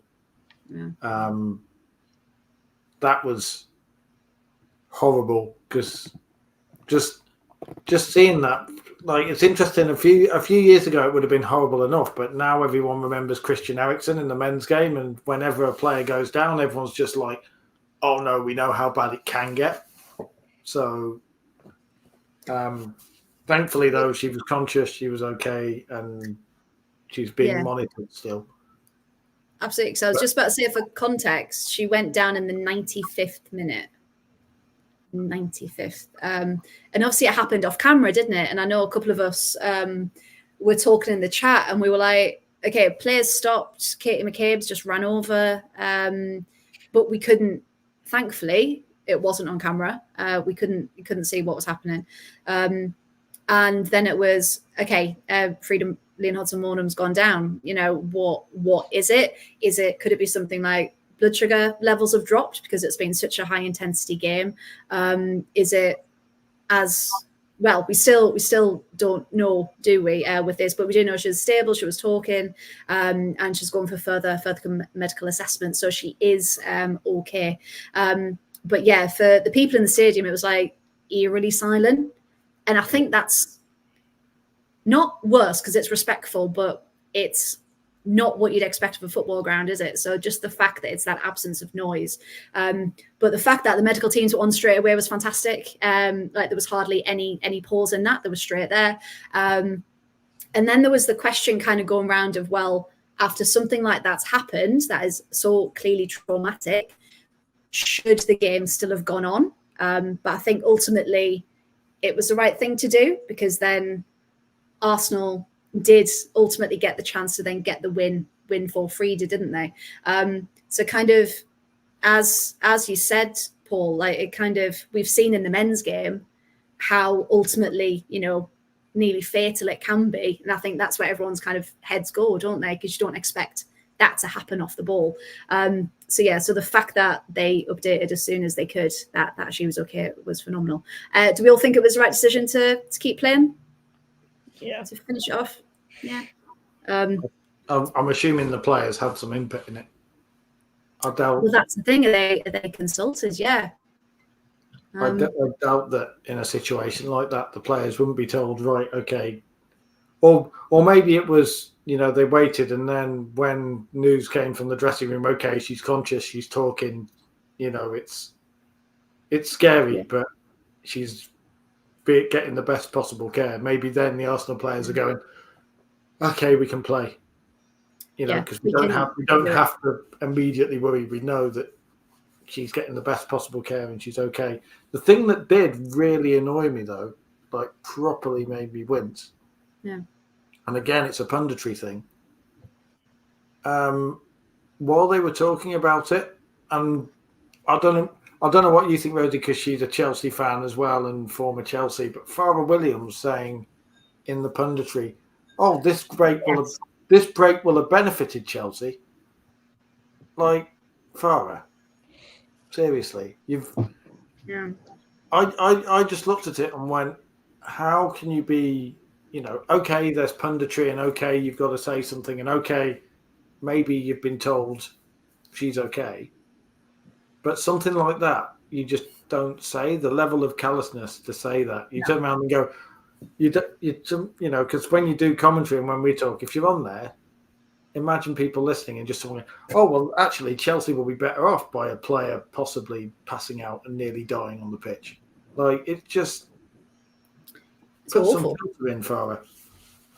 Yeah. I mean, as a Chelsea fan, when it happened, the last thing I was thinking about was the final. Absolutely last thing. I wasn't thinking about Chelsea, anything about football. I just thought, is she okay? And that was all I was thinking about until that update came. So yeah, for someone like that in quite a high position, I mean, a lot of people would have seen that. To say that is very cool. Yeah, and I think it's a natural human response to remember that there are things bigger than football. Yes, it's the reason we're all here. We're all talking about it. We all absolutely love it. But like nothing will ever get in the way of that care for another human. And yeah, I think that was completely inappropriate and horrendous. The fact that anyone could even think that. And if you did think that, you don't have to say it. As you rightly said, Paul, you don't. There are other things you could have filled with. Like there are an incredible amount of stats you could have said, or let's recap the game so far. Let's look back at the like there are so many things you could have done in that moment and talk about a potential benefit because of a serious incident is not one of them. So yeah, I think we all kind of flinched at that, didn't we? We were like, oh, that's not okay. The fact that I look at it and think, if someone, if we as podcasters, if we're in that position, me doing stuff and having done commentary, you instinctively think, right, okay, I'm thinking this, but it does not need to be said because I am aware of the fact that most people are not going to care about what impact this might have on Chelsea's chances of winning the game. They've just seen a player, you've got basic human empathy. Yeah. And, Farah Williams, massively experienced player, massively, often a really good pundit. But I just look at that and think, if other pundits had said that, if someone had said that in the men's game about a similar situation, they would have got absolutely annihilated by the media, and justly so. And Farrell Williams is just like, nobody's really going, oof, or mentioning it. And it's almost like, okay, if we want better, this is the kind of stuff we need to demand, and turn around and say, can someone just have a word and go, don't do that again? Yeah, because actually, has anyone actually seen that picked up anywhere apart from here? I haven't. Fans did it on, Well, yeah. So like any like official media, there's been nothing, has there? But apart from the fans picking it up and going, that's not okay. Like would you want to win in those situations? You wouldn't. Like you wouldn't wish that on anyone. So it was just a very, very bizarre and ridiculous thing to say. Because we talk about, bias all the time, don't we? And I think that was a standout example of letting bias win rather than professionalism in that count. But yeah, so Simon absolutely agrees with you, Rosie. Same here. My only thought was, I really hope she's okay. Absolutely. And yeah, Alad's as well. You feel for the player's health and family of the player. Yeah. Because again, if you're watching on and, your sister, best friend, daughter suddenly collapses, it's all of the what ifs, and it's what's going to happen next. What can we do nothing. You know, we just need to wait and see. And it was a horrible moment, but thankfully we know she's okay. And play could resume, and it went to extra time, didn't it? And it took Freda's best friend, Emma Stina Blackstenius, to get the winning goal in the 116th minute. And just the Arsenal fans were behind the goal, weren't they? And the roar from the crowd was just incredible. And Alessia Russo said at the end, didn't she? She was like, it was kind of the perfect end that she got the goal for her best friend. And it was kind of like a full circle moment almost. So what was the change in Arsenal after that, do we think? Did they show more fight? Were they more together? Chloe, what do you think after the restart? Was there a shift between the teams that you saw? I think there was, and I think a lot of it was for Freda. I mean, it's like I said before, I think emotions were very heightened, hence what happened, which we're going to go into later. But which is why I think what happened. Like, emotions were already pretty tense and pretty high. Like, Katie McCabe was almost in tears at one point. So I think that they were, and I think they just kind of got together and was like, we'll do it for Freda. Like, I think they just kind of went for Freda and just went for it and tried to not let that emotion get the better of them. Absolutely. And kind of, Rosie, from a Chelsea perspective, how did you feel the restart went as a collective, as a team? Did you notice any change? I think generally players were just quite rattled. I mean, it's difficult to play like that. Obviously, Arsenal, I mean, like, players from both teams are going to be thinking, is she okay? Yeah. Like, I didn't dare cheer or anything until I heard that update, and I was like, okay, I can support Chelsea now, she's fine. Which sounds bad, but like, yeah. And then I think there was kind of a moment when that faded out. Maybe they'd heard an update and there was more fight from Arsenal then. Yeah, because it felt like those last, 10-15 minutes, the intensity finally kicked up a gear, and we're like, this is a Conti Cup final, right? Paul, what do you think about the restart, the shift for both teams? I think Callum makes a great point in the chat. I was just saying, he actually makes the point I was going to make about how emotion can kind of have one of two impacts. And it's interesting again because we've seen this in ice hockey, because in ice hockey you may or may not be aware, people may or may not be aware, in the British League, a player for the Nottingham team was involved in an accident where he had his throat slit by a skate, like just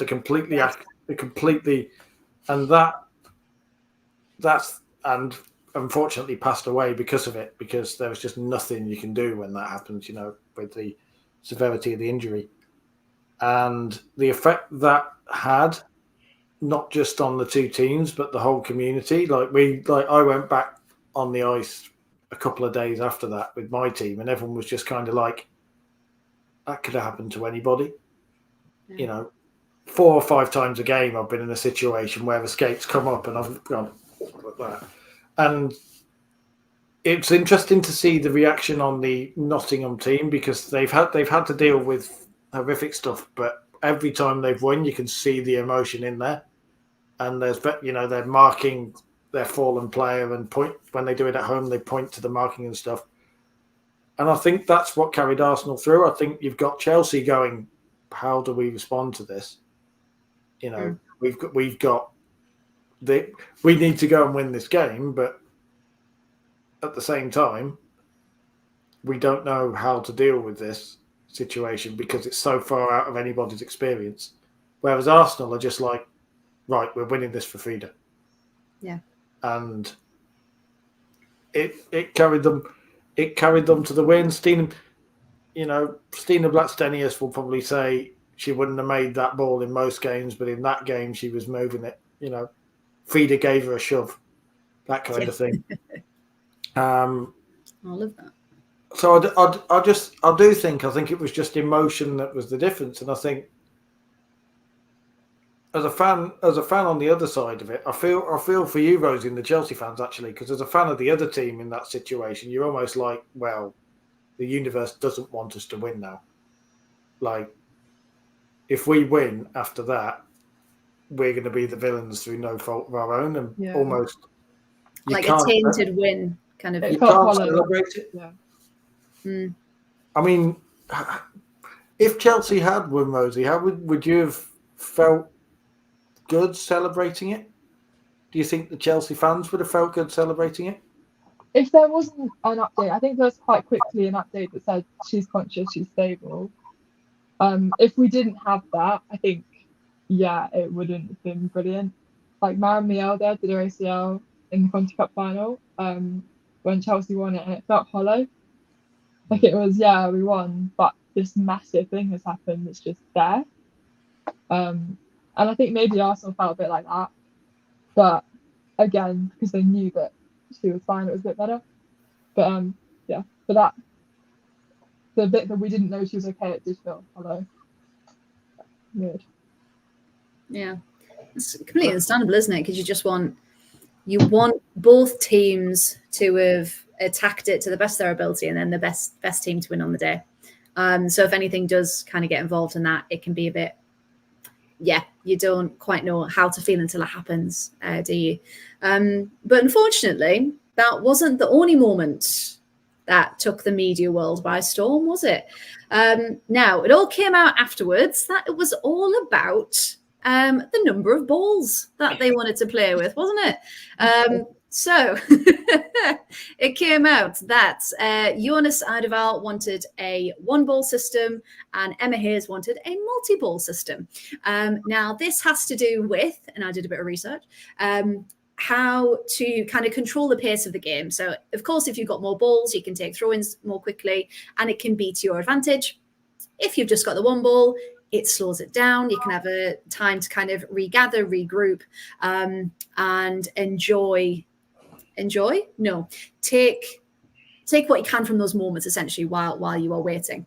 So it gets to the point where, again, it's those last 5-10 minutes, isn't it? The fire's amped up, the action's there, and Erin Cuthbert goes to take a throw in and near the technical area, and she's calling for another ball because she wants to take it in quickly.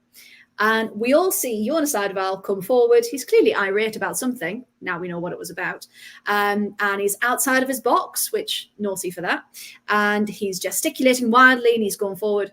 And then we see good old Erin Cuthbert walk back and square up to Jonas. Now, Erin Cuthbert could easily take on anyone. So the fact that Jonas stood his ground, fair play to him. But so it all looked, and again, no one really knew what it was about. Like the commentators were like, oh, that looked a bit like, what's going on there? Should it be happening? Of course, no. But we'll get on to that. And then it all comes out afterwards. And then once the game is over, final whistle's gone, Emma Hayes charging like, I want to say bulldog. I know that's not flattering, but it was just straight through. And I don't know if you saw before she got to Jonas, there was another Arsenal member of staff that she kind of had words with and looked like, she was like, no, not having time for you. Straight for Jonas, did go for his hand, did shake it, and then did a shove. And it looked like, again, some bad lip reading. Don't do that to my player, or something, words of that effect. Now, seeing that initially, Rosie, knowing what Emma Hayes is like, what was kind of your reaction for, she's reacting like that? What could have possibly happened? What was your thoughts? I mean, I was shocked to see that because I've never seen Emma like that. I mean, after a loss, she's very respectful, shakes her hand. I've never seen her get like that. So my mind just immediately went back to that incident with Jonas and Erin. I thought something must have happened there for her to react like that. Yeah. And I'm not condoning what she did anyway. I think in the heat of the moment, that can happen, but just apologise and say, because I'm looking forward to her next press conference, because I'm sure there'll be a question like that and she'll say, I shouldn't have reacted like that. Tensions were high, but I'm sorry. Could have dealt with that differently. But it was surprising to see from her, who's normally quite respectful. Yeah, because she said, didn't she, post match, kind of, in my 12 years, I've never had a yellow card, and he got one there. So the fact that he did receive a yellow card kind of gave a hint that something untoward had happened. Although we have strange yellow cards and bannings, especially with Brian Sorensen, wasn't it? He got sent off for nothing. So we knew something had happened. Chloe, what did you kind of think for that reaction to come out of Emma Hayes? And then possibly, let's get her wording. Male aggression should not be tolerated, and squaring up to a player is never acceptable. Now, there's been some comments about her wording. What are your thoughts about this situation?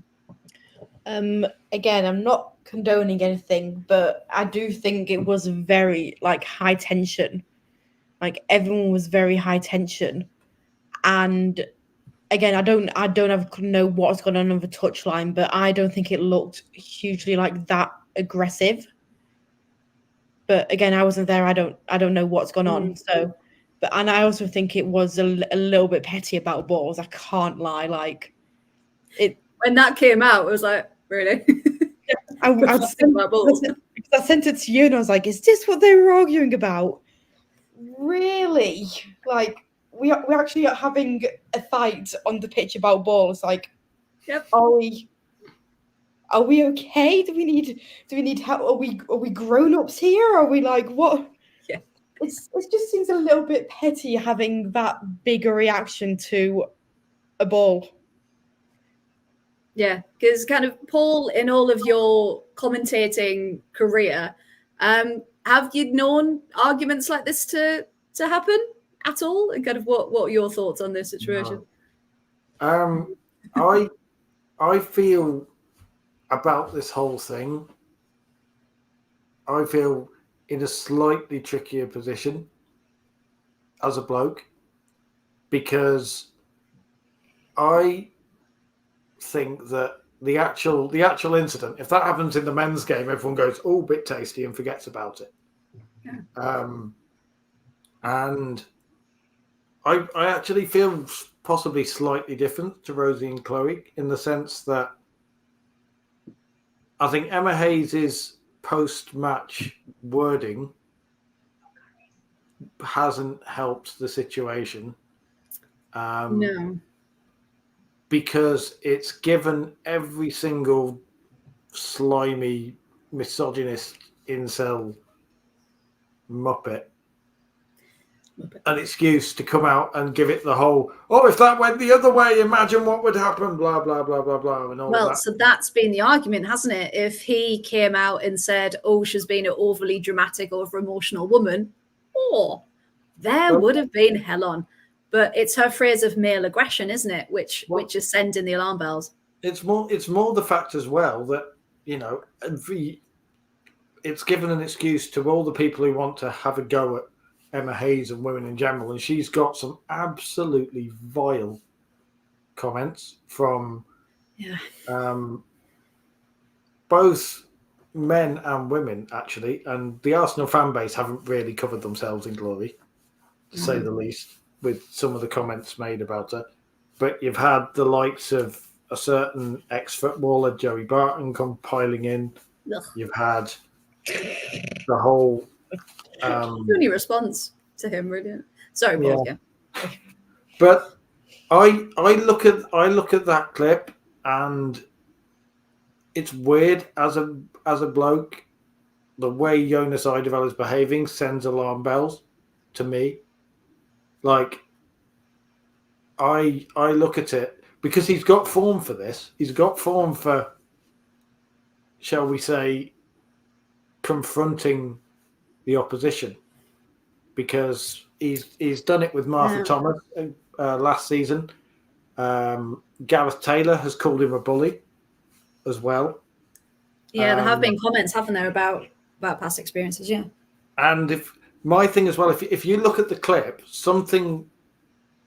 Firstly, even allowing for emotions and stuff, Erin Cuthbert's focused on the game, and she stood there taking a throw in as normally, and then he shouts something, and Erin's head snaps round, Emma Hayes' head snaps round, the fourth official's head snaps round, if it's just Erin turning around and going, you know, go off and leave me alone, fair enough. Yeah. The fact that everyone on the sideline all reacts at once and goes, you know, that he said something there that has crossed the line, whether he's used really offensive language, whether he's said something. But for Erin Cuthbert to react like that, you know, as a bloke, I'm looking at it going, Erin Cuthbert's 5'5" in the middle of a game and, you know, 10 stone dripping wet, feisty player or not. For her to lose it to the point where she's storming up to a man several inches taller than her, basically going, come on then. You know, the reason has gone. And with his past form, I'm just like, I'm uncomfortable with the way everyone is focusing on Emma Hayes' language and saying it's over dramatic, because Emma Hayes does not say things lightly. She will be fully aware by using the phrase male aggression what she's saying. Yeah. You know, and she will be aware of the implications. She will be aware of the things that will get said. She'll be aware of all of that. And if she was one of the few people down there on the touchline, if she felt that was a level of aggression that made her or her players or anyone feel threatened by a bloke, then that's the kind of stuff, particularly with the recent climate in women's football, that needs calling out. Yeah. And I think some of the media reporting hasn't really helped, and has kind of given fuel to people who have agendas far beyond just, was Emma Hayes out of order? Yeah. And the fact that, going back to it, you know, Erin Cuthbert could have got carded herself. She could have got a red for, you know, supposed violent conduct as well. So the fact that ultimately she was willing to risk that for the comment that was said, obviously we don't know what it was. But yeah, it must have been something pretty bad. But even the way in the post-match, so she'd obviously said male aggression should not be tolerated. Squaring up to a player is never acceptable. Now, people have looked back at it and gone, well, actually, Erin Cuthbert goes over to him. So was it a squaring up, or was it just kind of a meeting, like a match between the two, because she went up to him? So again, it's not too clear looking at the replay. But when Jonas was asked to comment, he said, I can't really take it seriously. I think it's a very irresponsible way of labeling the behavior that I have. Interesting. I don't feel comfortable with that label. I don't think it's the truth to do that. So I think it's very irresponsible to do that. I am happy with the way I conduct myself. Others need to look at themselves in the mirror with that. So again, it's that whole calling for managers to be professional. And he was doing really well up until that last little jibe at the end, wasn't he? So again, it comes back down to, how do you channel that emotion in a professional and productive manner, rather than allegedly what has then been said that is to that level offensive. And again, it comes down to who was actually on that touchline, who was there, who heard it, can they come forward? But the FA also did release a statement earlier that no further investigation or action will be taken for Emma Hayes shoving Jonas on the pitch. So that's done, that's dusted. So people have then said, well, if Jonas had shoved Emma, that would have been a completely different ball game. So do we agree that no further action has been taken, or should she have been punished because that was physical contact? Chloe, what do you think? It's a tough one, isn't it? So, like you said, that whole debacle about if he'd have done it, it would have been a completely different ball game. Like, he would have been probably like sacked or given like written off or whatever. Like, it's a tough one. So I don't really know. Technically, yes, she should, because it was physical conduct, but also, I don't know. It's tough.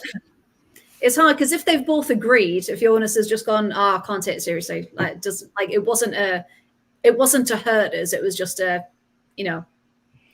get away, that kind of thing. Rosie, what do you think? Do you think it's the best course of action? That's kind of no further action taken. I don't know. Just circling back to Jonas' comment, because I was biting my tongue. The difference between Emma Hayes and Jonas Eideval is when Emma Hayes slips up, she makes it known. And I'm sure if I'm wrong, then I'll hold my hands up and say that. But I'm sure the next time she's asked about it, she'll say, I should not have pushed him, but blah, blah, blah. Like, I got angry. I should have dealt with it in a different way. But when Jonas has been repeatedly called out for showing aggression, especially towards women, for him to just say, I did nothing wrong, it's just not acceptable. I mean, at a certain point, you have to just say, do you know what? You were wrong. You could have said, oh, Erin, we're using one ball. Do you know, like, you didn't need to shout. You didn't need to provoke that reaction. You're also a mile out of your box, which is just not on. And yeah, is someone like that, should they be allowed near the touchline? Maybe not. And it's just, yeah, a simple, we were only using one ball, but I could have just said that politely. Would have sufficed, yeah. Yeah, because it's, we've seen managers banned for less, haven't we, and fined for less. So it is an interesting one. Paul, kind of final thoughts? I think a lot of the interpretation will come from your life experience, because I look at it and I hear what he says, and based on like training and I've done with like safeguarding, and based on conversations I've had with female friends of mine who've seen it, and I've asked them and said, listen, I'm a bloke, I can't comment on this. They've said, no, that's what he says, and the way he deals with it is a red flag. Like, because me, and again, I'm speaking as a bloke here. If a woman is there calling me out and saying you're being aggressive and making people unsafe, my first response is to go, I reacted like that, and yeah, that was wrong. I felt like this, but I shouldn't have reacted like that, and I shouldn't have been as aggressive as I was. The Jonas Eideval's comment is all, oh, she's making stuff up. She's throwing words. And again, I'm being incredibly careful because I don't want to be told that I'm accusing Jonas Eideval of any behaviour that I'm not. I'm just saying, based on my life experience and having spoken to female friends of mine who've also had various life experiences, some unpleasant with blokes, they're like, yeah, that's not great behaviour. That's the kind of behaviour that, like, just in a man, in society in general, that kind of reaction when something like that happens is the kind of language that leads to some very dark places, potentially, or could lead to some very dark places if people make a habit of it. Could, yeah. And it's, again, as Callum's just put in the chat, it's that level of ownership of behaviour. And Emma and Jonas haven't released anything since, so I don't know if they will. But like Rosie said, probably next time, if there's a press conference or anything like that and they're asked about it, hopefully both of them say, tensions were running high, emotions were running high. We've had a private conversation. Hopefully they'll be able to sort it out between themselves and just be able to say, that should not have happened. Because again, if you think about role models, so many children watching, and they're going to think, all right, well, if that's how you lose, okay, that's how you should deal with people. And yeah, so it's never a good case, is it, when you've got to bring that element to it? She could have just shook his hand and kind of said, we'll talk later, or something like that, couldn't it? But yeah, when emotions are that high and that tense, no excuses it. It worries me that Jonas Eideval is almost being, all the focus is on Emma Hayes' actions. Because if it's the other way, then the argument is it doesn't matter what's been said. Well, if it's the other way, all the focus is again on Ida Vell's reaction, but you would get people going, "Oh, well, she must have said something to provoke him," and that's that's not happening here. All of the talk is very much, "Oh, Emma Hayes lost control," It feels, and again, it's talking about different people in different ways, which is kind of something else we'll discuss in general with the commentary. But, yeah, I'm digging myself a hole. Nicely. Yes, we'll move on because I'm digging myself a hole here.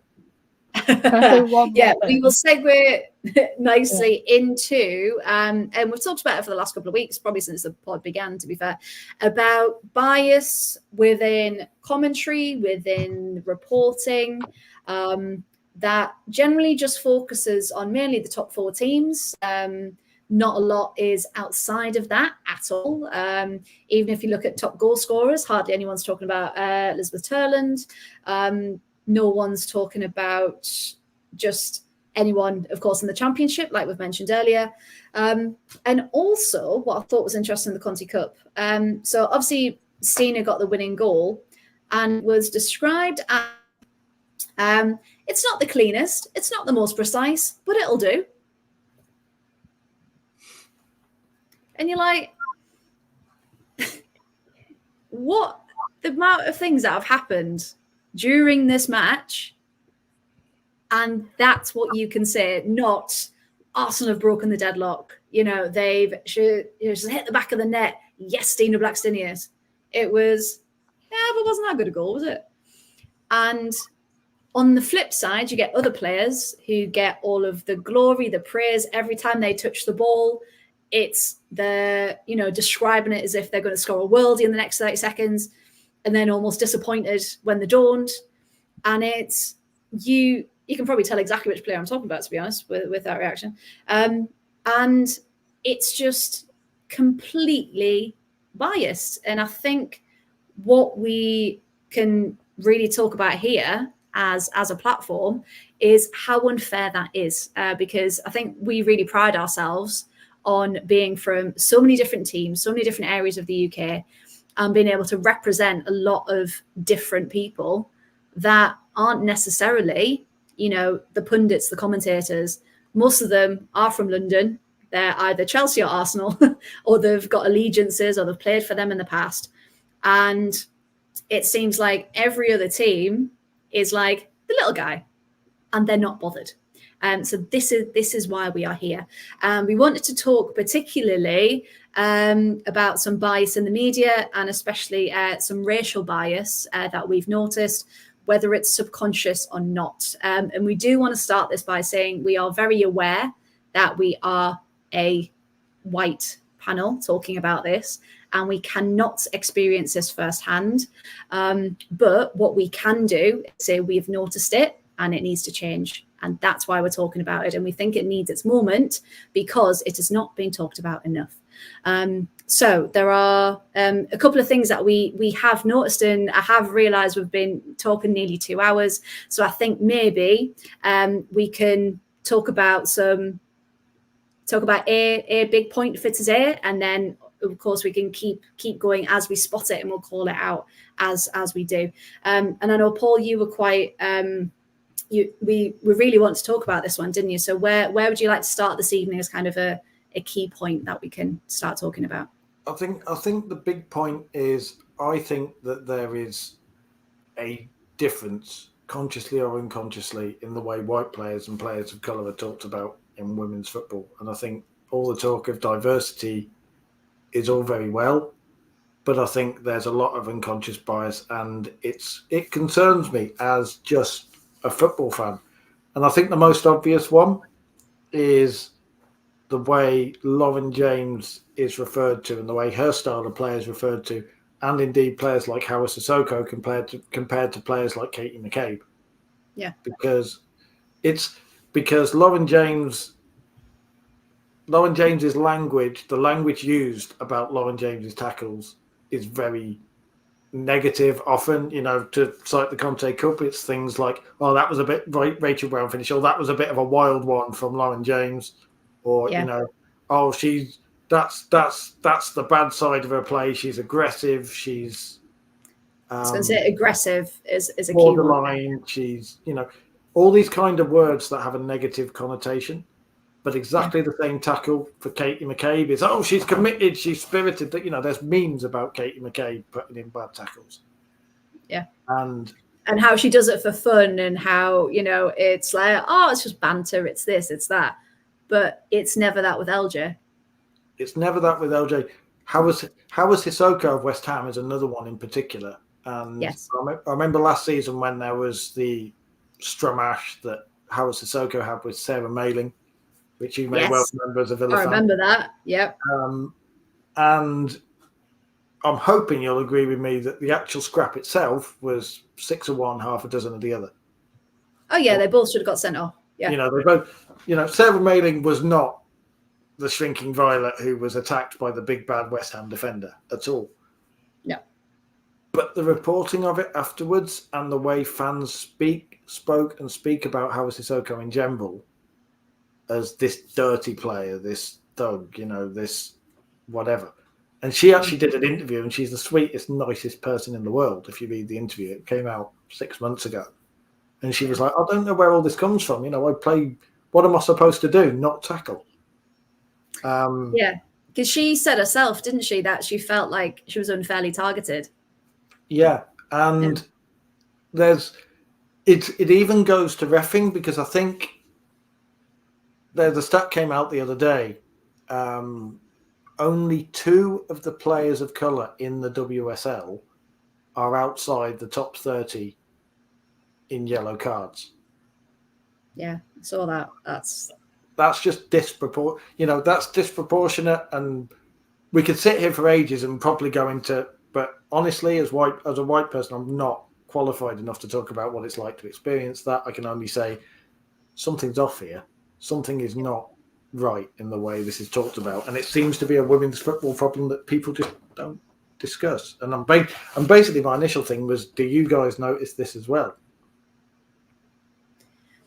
I think it's certain players have definitely got almost like reputations, haven't they? And again, it's what you pick up in the media. And if you've heard someone being described as, nasty, aggressive, violent, all of these things, then you start to subconsciously or not, or consciously, sorry, should I say, go, oh, well, I don't like that player because they do that. And it forms this opinion. And then if you start sharing that and you start thinking that, it spreads and it spreads. And it's a bit like, bad reviews. Bad reviews are always going to spread quicker than good ones. And it's getting to a point where you have to take all of that out of the game. And you do look at players and you think, well, that wasn't a yellow. That was, they shouldn't have to change the way they play, unless it's intentional, of course, because they're being treated in a certain way. Chloe, Rosie, anything that you've noticed? Anything that you want to add? Or just the treatment of these players in general? Yeah, with Lauren James, I mean, honestly, I get scared to post about her. And I'm aware that I'm saying this as a white person, but every time I say something remotely positive, I do get a lot of comments just being really nasty, and there's no reason for it. Like, you talk to Lauren's teammate, she's the nicest person ever. And yes, she's made mistakes, everyone has. But you don't see, like, Katie McCabe, I mean, obviously, it's always going to come back to Lauren versus Katie, isn't it? You see, she's passionate, but Lauren is aggressive. And it's that language, especially with young people, because there are a lot of young people in the women's football community, especially using that sort of language around them, they pick it up. And it becomes that unconscious bias. Yeah, I mean, it needs to change, obviously, but it's just one of those things, yeah. Yeah, it's that awareness, isn't it? And I think that's another reason why we wanted to talk about it, because people might be doing it without even thinking, because they've just heard it and picked it up and just repeat it with how it is. Chloe, have you got any thoughts about this that you've noticed? I think it's again more just everything that everyone said, that there does seem to be more. Katie McCabe and Lauren James are essentially the same player. but there's the more hate on Lauren James, and it's just like, why? Because she is a bit more physical, she's a bit more aggressive, for want of the word, and I just don't see a need for it. Like, yeah, just keep it simple. Just don't see a need for it. Like, they both play the exact same, yet one gets more hate than the other, and it's just like, why? Just a lot of that we've all discussed already, that there's just no need for it, and that they're both exceptional players. They just, yeah, and it's because what we kind of pride ourselves on as well, don't we? We fairly critique. So when it's gone well, brilliant, we'll give them their praise. Any player, and then when it hasn't really gone well, we'll say, oh, actually, that could have been better, and that. But it's all fair, and it's never, biased. Going back to the keyword of the moment.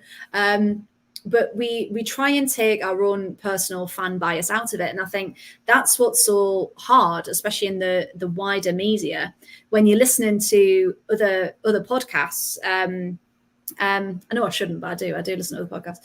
And it's just the bias of, and I'll give you an example.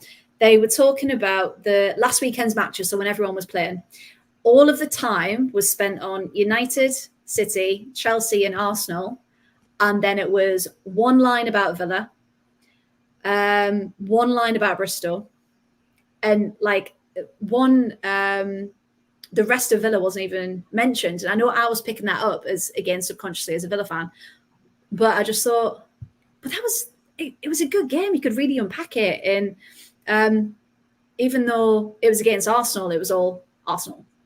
It was barely like anything with Villa. And you just think, there's such a scope out there and everyone is listening to it because they like women's football, but they're not getting the full picture and they're not talking about all the key talking points. And it's, I think now more than ever, that's why we need this podcast, because we are a platform to talk about all of these issues, all of these teams, all of these players, and hopefully fairly represent, the wider women's football community that aren't just the top 4 teams. And that we've got this. So that was one of our key points we want to talk about today. But of course, as things continue to get flagged up, we will continue to talk about them. And we want it to be a safe place to talk about it and discuss it professionally and consciously as well, as we have mentioned. So to wrap up then, just quickly, new investment deal for the WSL and Women's Championship came out today, as Paul rightly pointed out earlier in the chat. Now, Barclays are going to do is roughly about £9 million per season in the new title sponsorship in rights alone. Now, that's twice as much as was paid for the existing 3-year arrangement and more than 4 times the original fee for the first 3-year sponsorship between 2019 and 2022. So that massive investment in the women's game, hopefully, will lead on to bigger and better things. So watch this space where the money goes, hopefully, into the right places. And we've got some Lionesses matches because it now is the international break. Is anyone managing to get themselves to any matches in this window? I'm going to Wembley on Friday. Very excited. Me too. Yay. It's going to be a good one. So it's versus Sweden, Lionesses versus Sweden. Hopefully another sellout. Haven't seen any facts and figures yet on ticket sales, but fingers crossed that it is a very, very good night. Just some stats against Sweden. Out of 10 previous matches, the Lionesses have won 3, Sweden have won 5, and they've drawn 2. So let's do some quick fire predictions. Because remember, everyone, if you're not too familiar, this is the second part of the Women's Nations League where they do matter. They're not just friendlies. And this is all going towards Euros qualifications in 2025. So essentially, we are still in League A. And the top 2 countries from each of the leagues, so there's 4 groups in League A, they will go through automatically. So again, every single point counts, because we want to go through, or we have to go to the playoffs, but would rather not do that again, will we? So, Chloe, quick fire prediction. England, Sweden. Oh, I think England are going to win, but I think it'll be 2-0. 2-0. Interesting. Rosie, what do you think? Quick fire prediction. 2-1 England. 2-1. Yeah, good. Paul, what do you think? I'm going to conquer it. Sweden win. Sweden win. Yeah. They're really strong. Well, Rolfa's back, isn't she? Rolfa's back. Stina Blackstenius, as we know, good old Emma is on form. Good old Emma. And I believe this is the first time Sweden have played England since the Euros. Mm-hmm. And revenge is a dish best served cold. It is. And at Wembley as well. Imagine. I think Sweden will be scarily up for this. Like, I think you'll have the full Viking spirit coming with this one, and I see Sweden taking this. I'm not convinced England can beat them. I don't know. I might go 2-2. I think we might get a late equaliser. I think they're going to start strong. I think we might even go down 2-0. So I might even, Chloe, might have that one. But then we might have a late. That's my prediction anyway. And then the Lionesses travel away to the Aviva Stadium on Tuesday, the 9th of April. Now, the Lionesses last played the Republic of Ireland in a friendly, again, if my stats are correct, in 2014. That was the last time they faced each other, where it finished 1-0 to the Lionesses. So not much in it. I think Ireland are going to be up for a fight, to be honest. So again, quick fire. Chloe, what do you think? Oh, I think that one's going to be tough. I think might go 2-1 or even 1-1. Okay. To the Lionesses? The Lionesses. Okay, Rosie, what do you think? 1-0 to England. 1-0. Oh. Okay, Paul, what are you thinking?